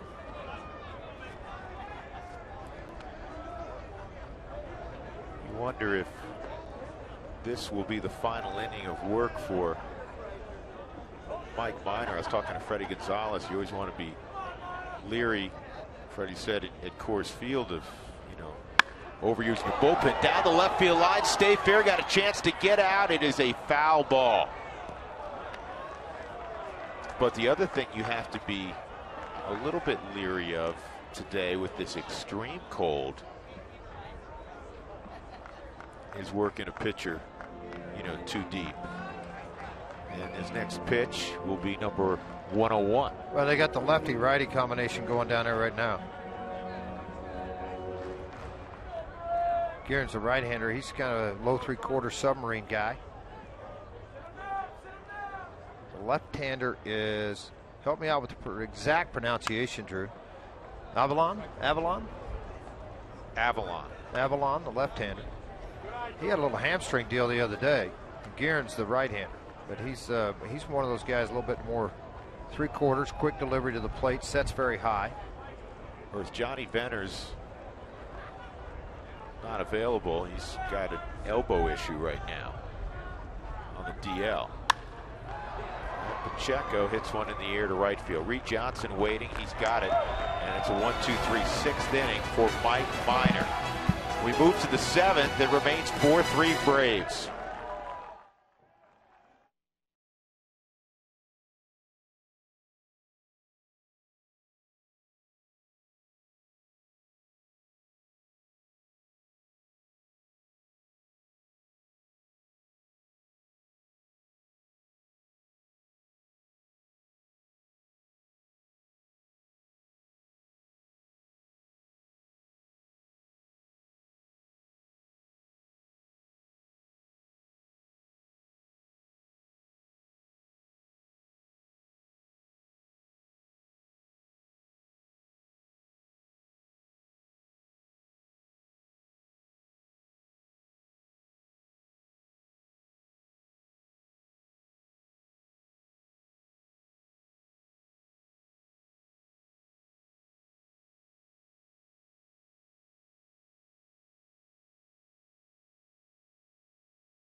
Third inning of work for Rob Scahill upcoming, and Atlanta will have the top of their order.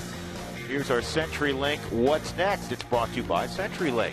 Julio Teheran against John Garland in the nightcap, and it's not a back-to-back doubleheader. It's not the old conventional doubleheader. It's a day-night doubleheader. So we're back on the air tonight with the pregame show at 6. We'll have a normal postgame, by the way, after this one, and the first pitch will come at 6:40.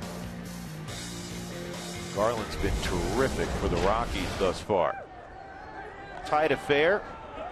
Rob Scahill, 2 innings of scoreless relief. Jeff Francis gave up 4 runs in 4 innings, 3 home runs against Jeff. Justin Upton, Dan Ugla, Evan Gaddis. Yeah, top of the order for Scahill. He's done a really, really nice job. I mean, other than that double you mentioned about Reed Johnson in the left center field. Attacked the strike zone. He's thrown a total of 15 pitches in 2 innings. And that's just what you want. I go back to the 2009 season when Jim Tracy was here and took over. It was Matt Daly was the guy that really came into a lot of games down 4-3, would leave after 2 or 3 innings, still 4-3, or actually getting a win out of the deal. The ball club would come back, and that's such an important role with this team. Simmons pops this one up. Rutledge drop stepping. Here comes Kadire, and he'll call him off. And that's how you like to see it handled. Those pop-ups in a shallow outfield spot. If the outfielder can get there, it's easier for him coming in. A lot of times the middle infielder, they start backpedaling like that, they lose their balance.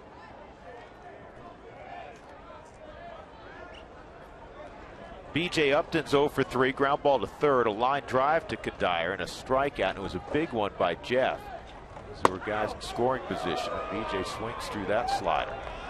Or a fastball, 94. He's averaged a little bit. 93, 95 miles an hour with his fastball today. It's kind of rare back. Here it is, so you can hit it and have it. Scahill's been winning the battle.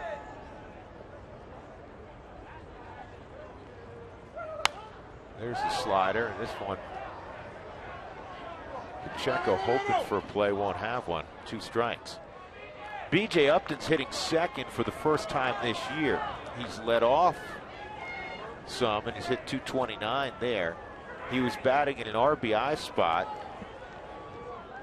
in about 4 games and was 0 for 18.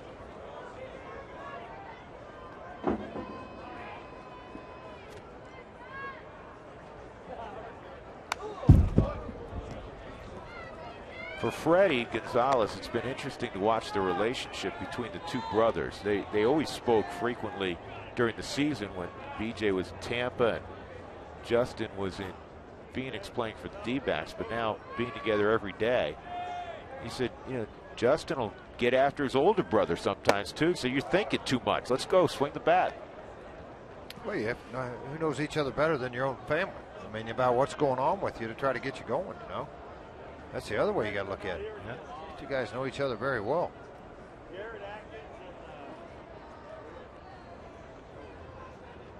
1-2. And this one's out of play also.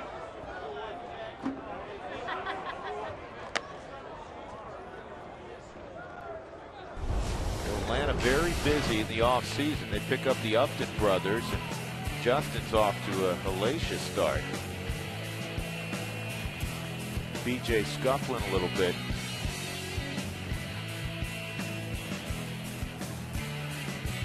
28 years old, 28 years of age for BJ, and Justin is 25. He'll turn 26 later on this year. BJ's swing really has to be in timing. If you watch, his bat's pretty busy at the top. When you get a busy bat, you know, instead of being really calm and still, to try to get things going, if you don't time everything right, you have a tendency to get a little bit of a loop in your swing. And when you get that loop, it's when you get soft fly balls to the right side of the infield, which we watched here a couple of times.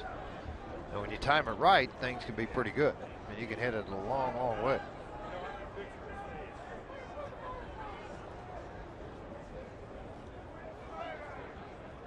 Two and two. Got him.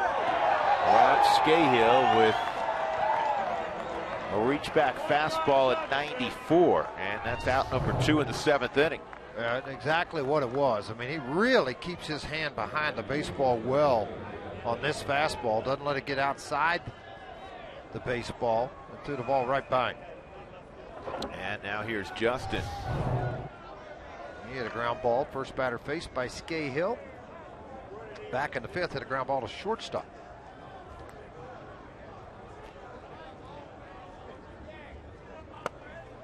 Justin Upton was the first overall pick in the June draft of 2005. BJ was the 2nd overall pick when he was drafted back in 2002. Isn't that something? Pretty happy days there. That's a strike also. 0-2. Upton a home run in the 1st and a strikeout and a ground out since. In the past, in this situation, you had 2 options here. You could run the fastball in, but it had to get above the hands. But the number 1 option that he would chase is that breaking ball out of the zone. That's where they're going right there. And there's the slider and an easy play for Rutledge. What a job by Rob Scahill. 3 scoreless innings to keep it a 4-3 game. Now the offense has to kick in. Middle of 7th.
down to the Braves 4-3. Everybody knows that Walt was a member of the Rockies. He started his career with the Oakland A's. Then he went to the Florida Marlins, then Colorado, and ended his career as a member of the Atlanta Braves. And what you need to know about his time with the Braves is that Walt was an all-star. That year was 1998. Where was the all-star game? At Coors Field that July, so he enjoyed his time with the Braves playing for Bobby Cox. And then Jim Leland was the manager of the National League team he played with here at Coors Field for the All-Star game. But Walt Weiss, an interesting thing, I was looking up Drew and George.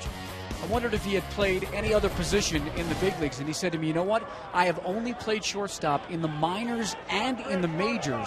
You would think maybe for an out or an inning, no other position. Very few guys have done that. Jeter is DH but only played short. Tulo's only played short. And I saw maybe Ozzie Smith and Louis Aparicio, but everybody else at least another infield position. Yeah, I mean, Mark, that's good studying because that's a good research because that's really unusual. You mentioned Tulowitzki, and Tulowitzki's just in his prime right now. There's some conversation that later on down the road he'll eventually, with his size and strength and home run ability, have to move to third. To just play shortstop your whole career and play as long as Walt did. Yeah, in the minors, not even one out at another position. That's different. He knows Freddie a little bit from when Freddie was managing in the Marlins system. Chris Nelson takes a strike. It's 2-1. Freddie was managing in the Marlins system when Rene Latchman was the skipper of the Marlins. Two balls and a strike on Nelson. Baseball heritage, even not related, but baseball heritage of where you have been around a lot of different people, and just like players. This ball's well struck center field and deep. B.J. Upton is going to get there in the middle of the track.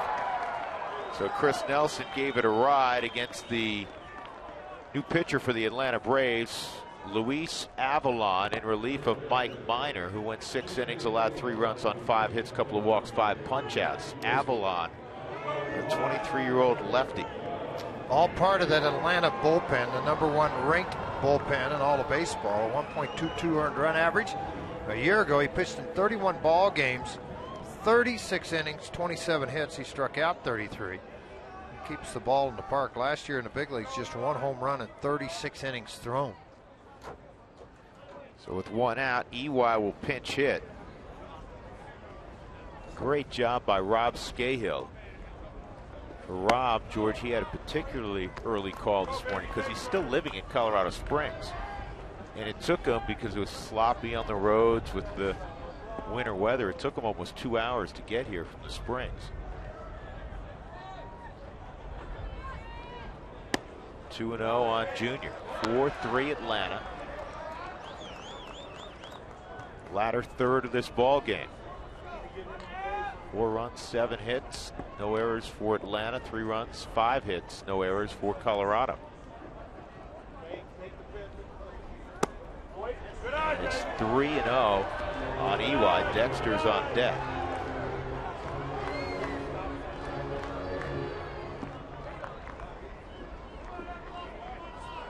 Rob sitting there with Pacheco, teammates throughout the minor leagues, from Modesto, AA, AAA, and the big leagues. If things get tied up, you'll see Matt Belisle out on the mound. If they trail by 1, you'll more than likely see Escalona on the mound.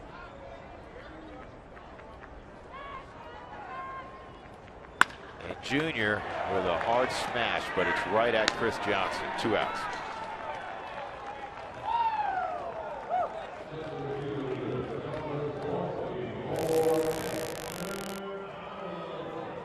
Hey, join us on Tuesday as we turn back the clock to 1993 in celebration of the first ever Rockies game with throwback uniforms and ticket prices.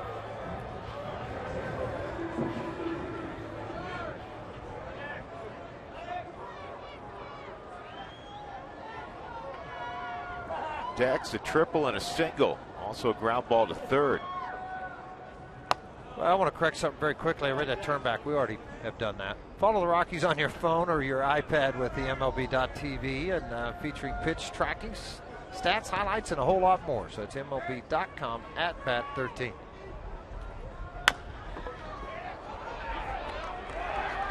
And Avalon, a 1, 2, 3, 7th inning.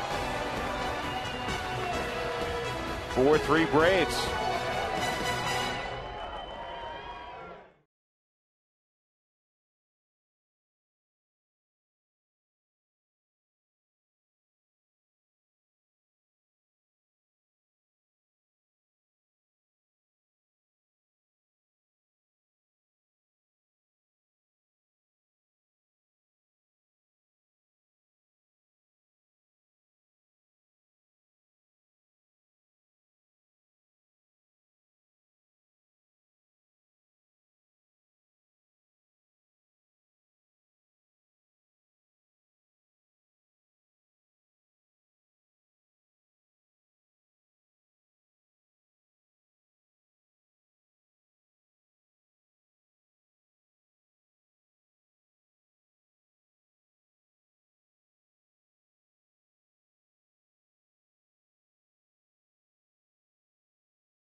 Innings now, top of the 8th inning with the Braves ahead by a run. Freddie Freeman will lead it off after watching the Rockies play the Diamondbacks on Sunday in Phoenix. Stick around for Rockies Weekly.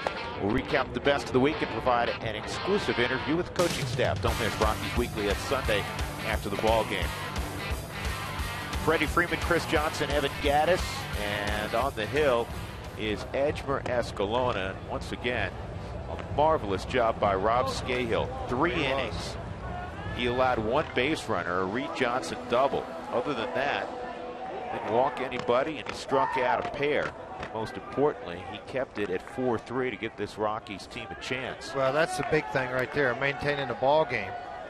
Now Escalona, you hand the ball to him. He needs to follow suit here and be able to keep this ball game right where it is. Freddie Freeman in the ball game. 2 deep fly balls, 1 to right and 1 to center. And also a walk. Freddie had a great start to the season, George, before hurting the oblique. He had 3 hit, 3 RBI day on opening day, including a home run. Shortly thereafter, he had an oblique injury, and that's a base hit for Freeman.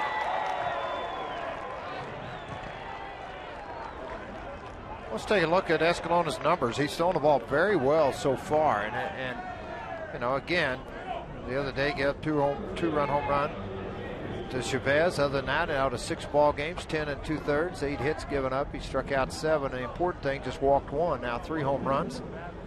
He inherited runners. He's inherited 4. 4 haven't scored. That's outstanding. First batter efficiency, 83%. Outstanding.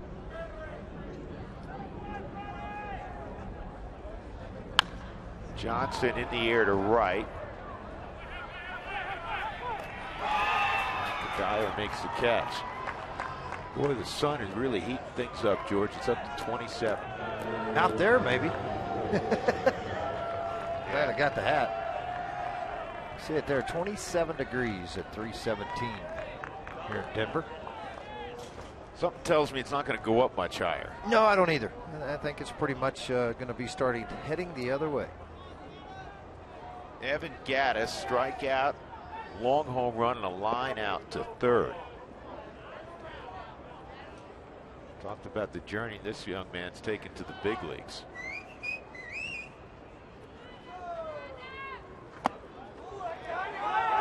Ball's down and foul ball. I think he hit the ball. knob. Yeah, Yep. It's going to send Freeman back to first. Gaddis, George, when he was working at Eldora. Here's the pitch. See, on the slow-mo, you can really see this. Mike Shaw, watch this. Barely. What that hit the battery's arm? Hit the bat, didn't it?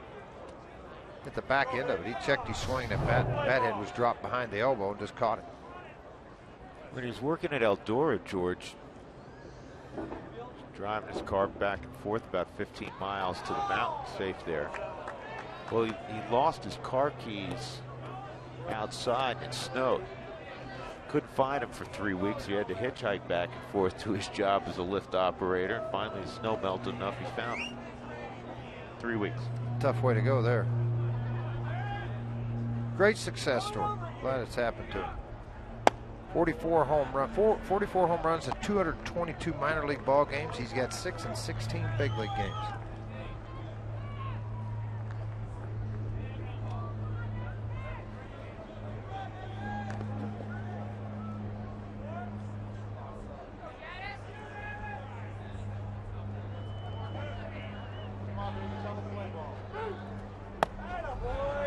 Two and one.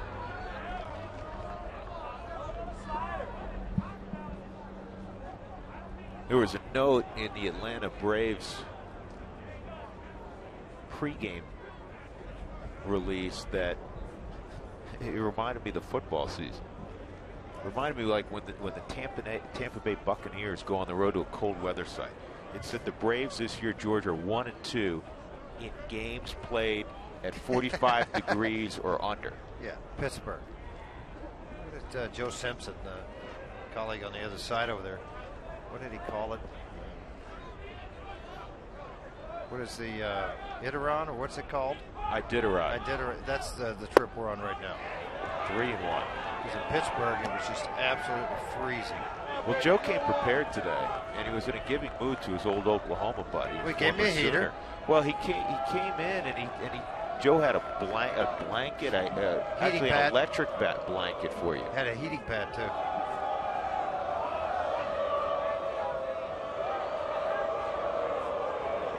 But I was giving them a hard time. Chip carry. This ball's in the air to deep left. Cargo going back. Will he have a play? Yes.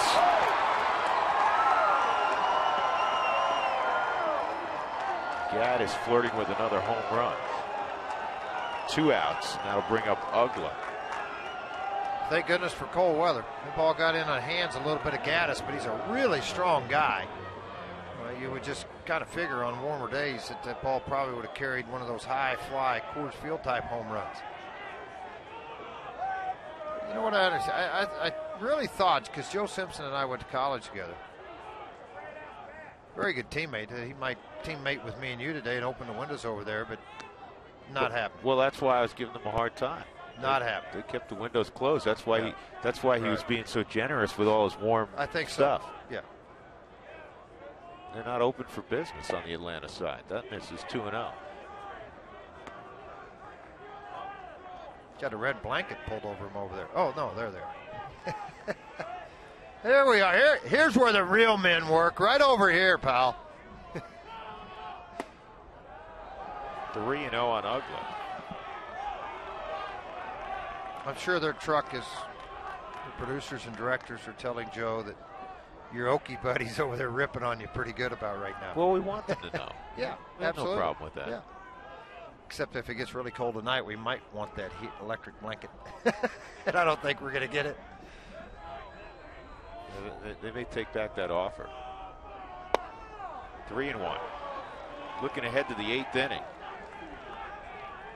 The Rockies will have 2, 3, and 4. Rutledge, Gonzalez, and Tulowitzki. They're countering. They've got O'Flaherty warming up down in their bullpen right now.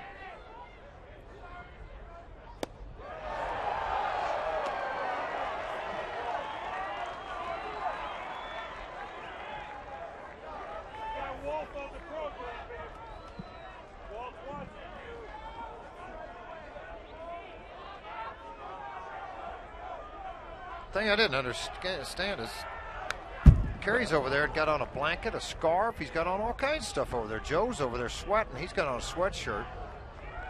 And Kerry's got it. I mean, he's over there. See all the coat on, everything cold. Got his hat on. Got his stocking cap on. He's ready. Chip lives in Orlando also, so I mean, this is really Well, that's probably, fun. yeah, you're probably right. 3-2 again. Swung on and missed. And nice job by Escalona coming all the way back to strike out Ugla. Freeman left at first. We'll go to the bottom of the 8th. The Braves by a run.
Most of the offense early in this game. Dexter has a couple of hits, including a triple. Josh Rutledge, an RBI infield single.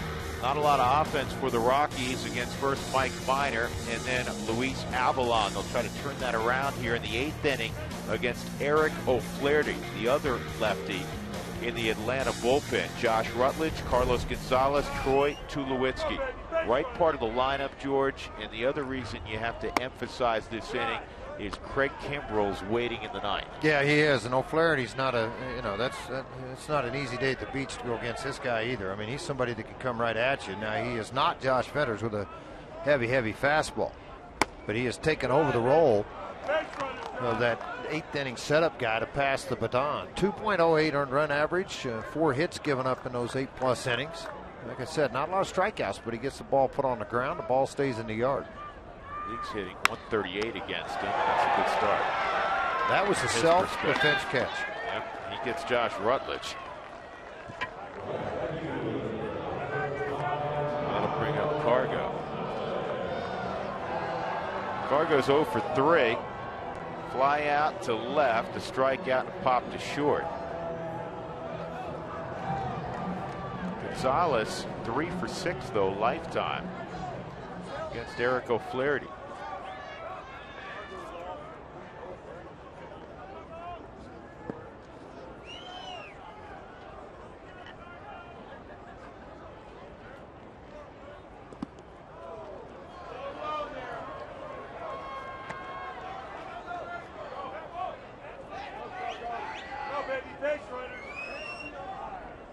It's been 4-3 since the top of the 4th inning. The difference in this game, an Evan Gattis home run. And Cargo hits it softly to second. That's going to be the second out.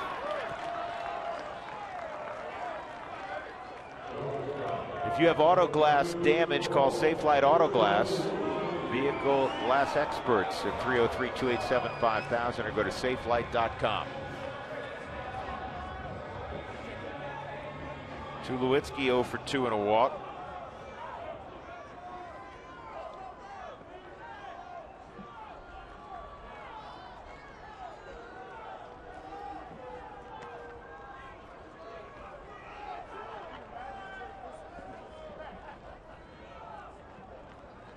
Flaherty primarily fastball slider.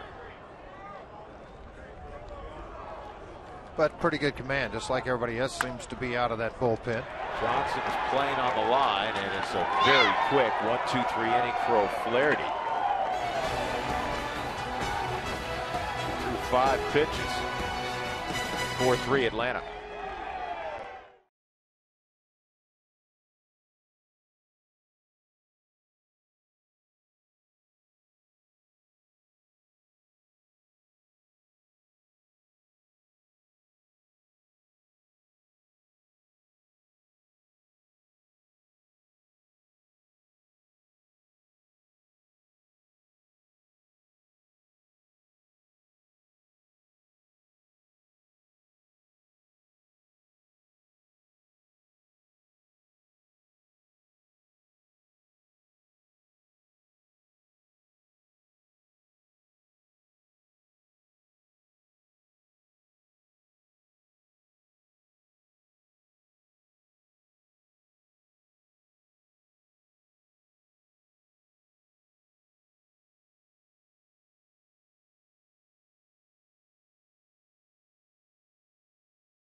Find our fares online only at southwest.com. And by Ram Trucks, Guts, Glory, Ram.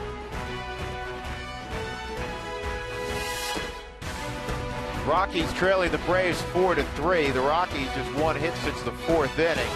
And the Braves pitching has retired 12 straight. Let's check in with Jenny Kavnar on our set out in center field. Jenny. Hey Drew, coming up on the Toyota post-game show, the boys will join me and we'll talk about this Justin Upton. I'm talking about how good Justin Upton is. Clearly, he hit his 10th home run of the season, still leads Major League Baseball in home runs. Plus, we'll talk about sub-zero, and I'm not just talking temperatures here at Coors Field today. Rob Scahill comes in for long inning relief and throws 3 scoreless innings. We'll talk about the reliever. Plus, of course, we'll get to the historical context of the cold here at Coors Field, and we'll get you inside the clubhouse. But as I throw it back to you, Rocky and Bullwinkle. Hey, you guys like my hat? Yeah, where'd you get your hat? I think from the 1920s, little flapper action. Tell Huey to come out and get the moose hat for the postgame. Okay, I'll do that. Well, I doubt he's coming though. The film of the great F. Scott Fitzgerald book, the Great Gatsby's coming out, and that looks like it fits that era. Very nice, Jenny. Very nice hat. Reed Johnson here in the top of the 9th inning. Escalona's 2nd inning of work. Scahill 3 shutout innings. Escalona a shutout 8th inning. The Braves only have 1 hit since the 4th inning also. Pitchers of record, Minor and Francis. Mike Minor gave up 3 runs in 6 innings. Jeff Francis 4 runs in 4 innings.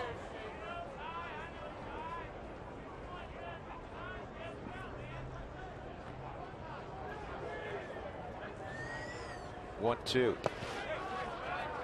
Been a big day for Reed Johnson. Single, double, double. And for a guy that came in hitting a $125, he's going to walk out of this one hitting 263. He's had a big day. Swung a bat very, very well. Played decent right field. Just judged the 1 ball hit by Fowler, but other than that, been right on top of it, taking 2 really tough breaking balls from Escalona too. And so offered at him. Schaefer's out in the on-deck circle. He's hit 400 on the year, but he's 0 for 4 as a pinch hitter.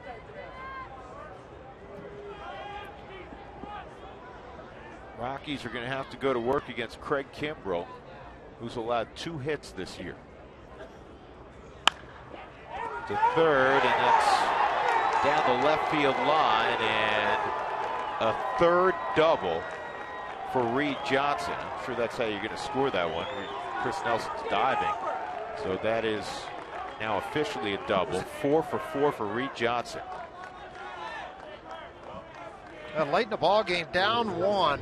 Typically you would guard the line tighter, but with a hard thrower on the mound, you don't anticipate the ball being pulled.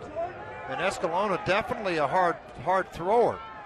Johnson got out in front of this thing. Nice diving effort by Nelson. Shot right by.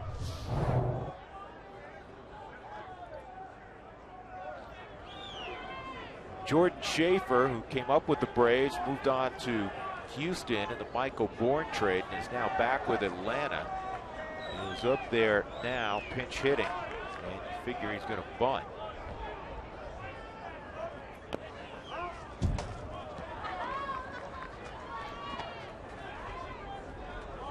You know, the other pitcher they're going to get back that's going to make them pretty good too is Brandon Beachy.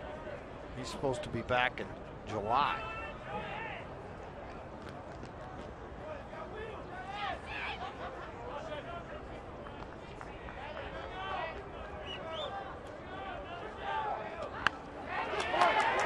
Good bunt.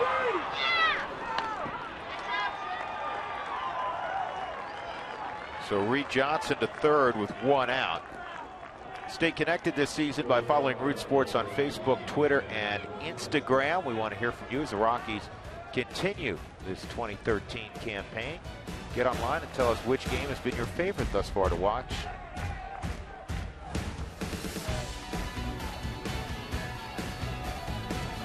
Andrelton Simmons at the plate. He's 0 for 3 and a walk. Infield in.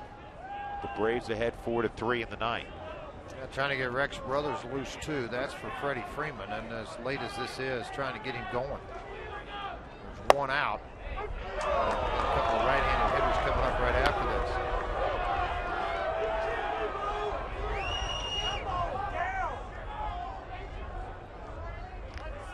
This game, George, has been how the Braves have played this year in a nutshell. They've hit a lot of home runs, not necessarily gotten a ton of hits, though they do have 9, and they've pitched exceptionally well. Their starting rotation and their bullpen. That's what they've done today. In fact, it's kind of it's an odd feeling, because if you've watched this game, you feel like Atlanta, you know, is way ahead, and yet it's a one-run game, and the Rockies trying to keep it that way.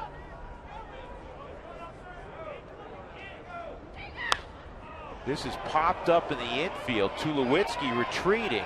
Is he going to get there? Great catch. That is a great play. When you're in the situation he was in, George, infield in, I mean, he's got to race out there. Dexter couldn't get there. He's too deep. And he makes the catch blind to home plate, and then quickly pivoting because you have good speed at third base. And you might ask, why throw it? Because you don't know, and if you double clutch, you end up airmailing it. It's all about reaction. He caught that ball, spun through it, right through the mound, and Moline buried that baseball out in front because it was skipped to him. It wasn't thrown all the way in the air from about 150 feet. Tulowitzki throwing off that back foot, but a strike to the plate. Now B.J. Upton 0 for 4 and is behind 0-1. Man, this is huge right here. Keep it a one-run game and give yourself a fighting chance against one of the game's best closers in Craig Kimbrell. He doesn't need any insurance.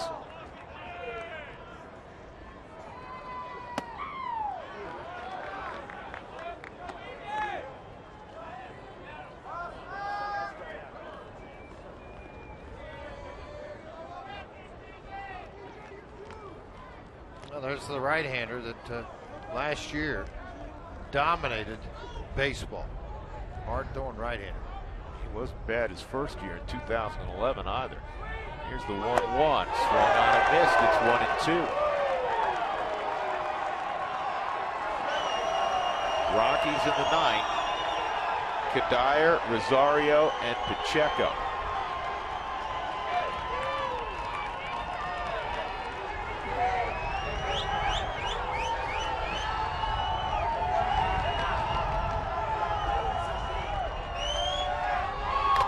And it's fouled off the mask of Rosario. 5 mile an hour flashing up on the screen.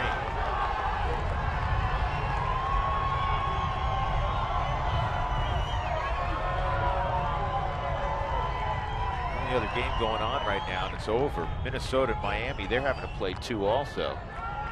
They have had weather issues in Minneapolis, and the Twins beat the Marlins 4-3. Boy, the Marlins off to the worst start, probably not surprisingly so in franchise history. 1-2, swung on and missed. Escalona gets B.J. Upton, who wants to throw his bat. He's taking a couple of deep breaths at home plate. So Escalona leads Reed Johnson at third. It's 4-3 as we go to the bottom of the ninth inning. The Rockies will try to rally against one of the game's best closers, Craig Kimbrell, next.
Ninth inning. They'll have Kadire, Rosario, and Pacheco to face Craig Kimbrell. Who wants tacos, fans? When the Rockies score 7 or more, if you'd like to receive text message alerts, text the keyword taco to 720-720. And in those situations, Taco Bell and Root Sports together will donate $250 to the Colorado I Have a Dream Foundation. Well, this little fellow, folks, is pretty good. I laid my eyes on him in 2009 when he was in Rome, Georgia, throwing 98 miles an hour. He's carried over right here to the big leagues. National League or Major League save leaders, I should say, with 7, right behind Romo in San Francisco with 8, tied with Betancourt and a few others. Dyer takes the first pitch down low at 94. Kimbrell, 7 innings, has allowed 2 hits this year, 2 singles, that's it. Kimbrell last year finished 5th in the National League Cy Young voting. The year before, he was the unanimous Rookie of the Year. That's 2-0. Last year he saved 42 of 45, so he's not invincible. He's just really good. Well, you mentioned the 2 hits given up this year. He's only given up 86 in 168 innings. On the corner. He was a 3rd-round pick out of Wallace Community College in Alabama. Wallace State.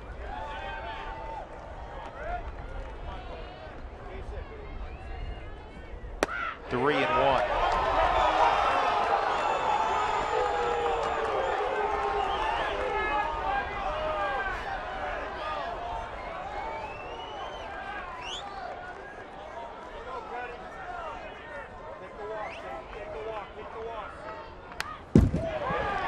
Dyer was right on that 95-mile-an-hour fastball.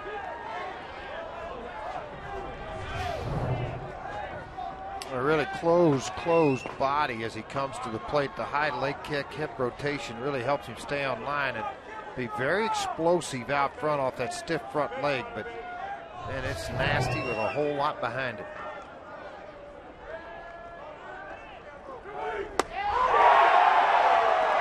And he gets the strikeout on Kadire. He gets a ton of those. I'll bring up Willeen. This could end up being a pretty fun matchup. I mean, this is a really good fastball hitter in Rosario against a guy bringing some heat here. This is amazing, George. In his career, He has struck out 45% of the hitters he's faced. 45%, which all time. And look at all those other guys. Dibble, Wagner, all very hard throwers. Jensen, very hard thrower. This is back up the middle, a base hit. So Rosario, with one out, is at first base, the tying run. Third hit of the year he's given up. Fastball coming at you. Here you go. You want it, you can have it. Excuse me, I'm saying this looked like slider. Stayed right in the middle of the plate. Rosario stayed right on it. Nice job, Molin Rosario. Kind of inside out this ball.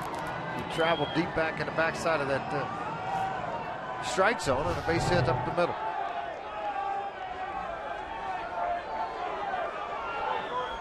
Pacheco, an RBI single in the second, 1 for 3.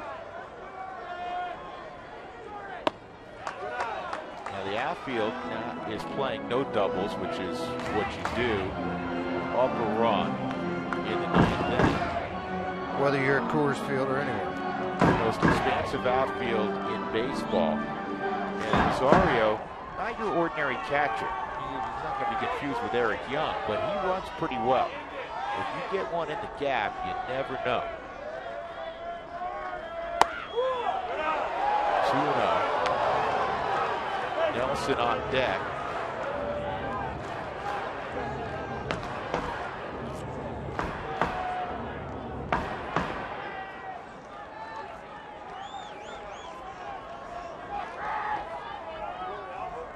Brignac's got a hat on.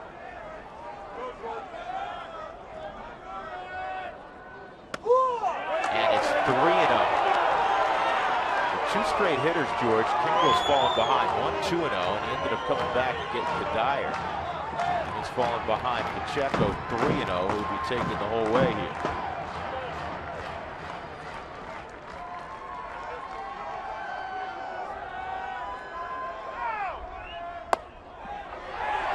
Had to sell that with a little body language that it was in tight.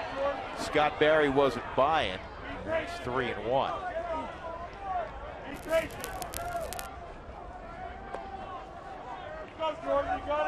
He has late life, which means late movement on his fastball, because there are other guys who throw 95, 96.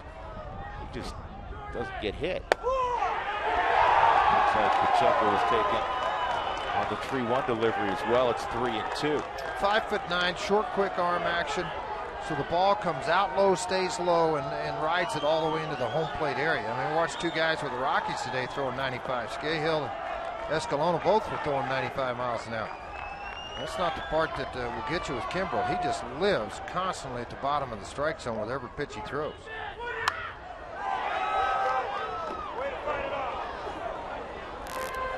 In fact, Kimbrel also, he got to the big leagues quickly. A couple of years in the minor leagues, he moved every year. He was in 4 different places in 2009. Came up for 21 games in 2010, 4-0 with an 0.44 ERA. 3-2 again.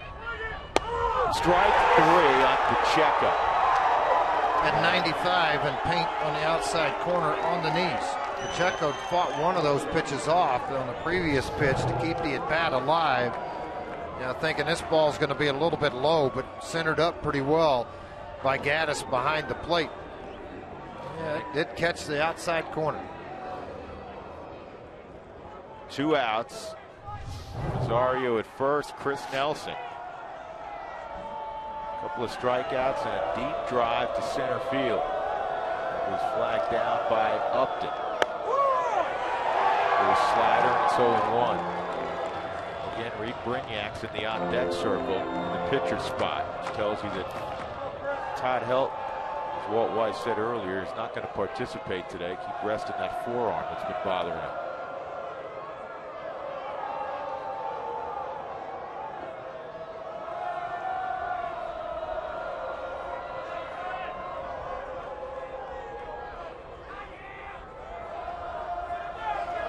There goes Pacheco, and the throw to second is going to get him. Rosario tries to steal second, and that's going to end the ball game. Molin cut down by Evan Gaddis. So the Atlanta Braves win the first game of 2, 4-3. Mike Minor got the victory, improves to 3-1. Jeff Francis takes the loss. He's 1-2, and Kimbrel gets his 8th save. Rosario, kind of a sneak attack, trying to swipe second base, is cut down. 14 of the final 15 retired by the combination of Minor, Avalon, O'Flaherty, and Kimbrel. So in a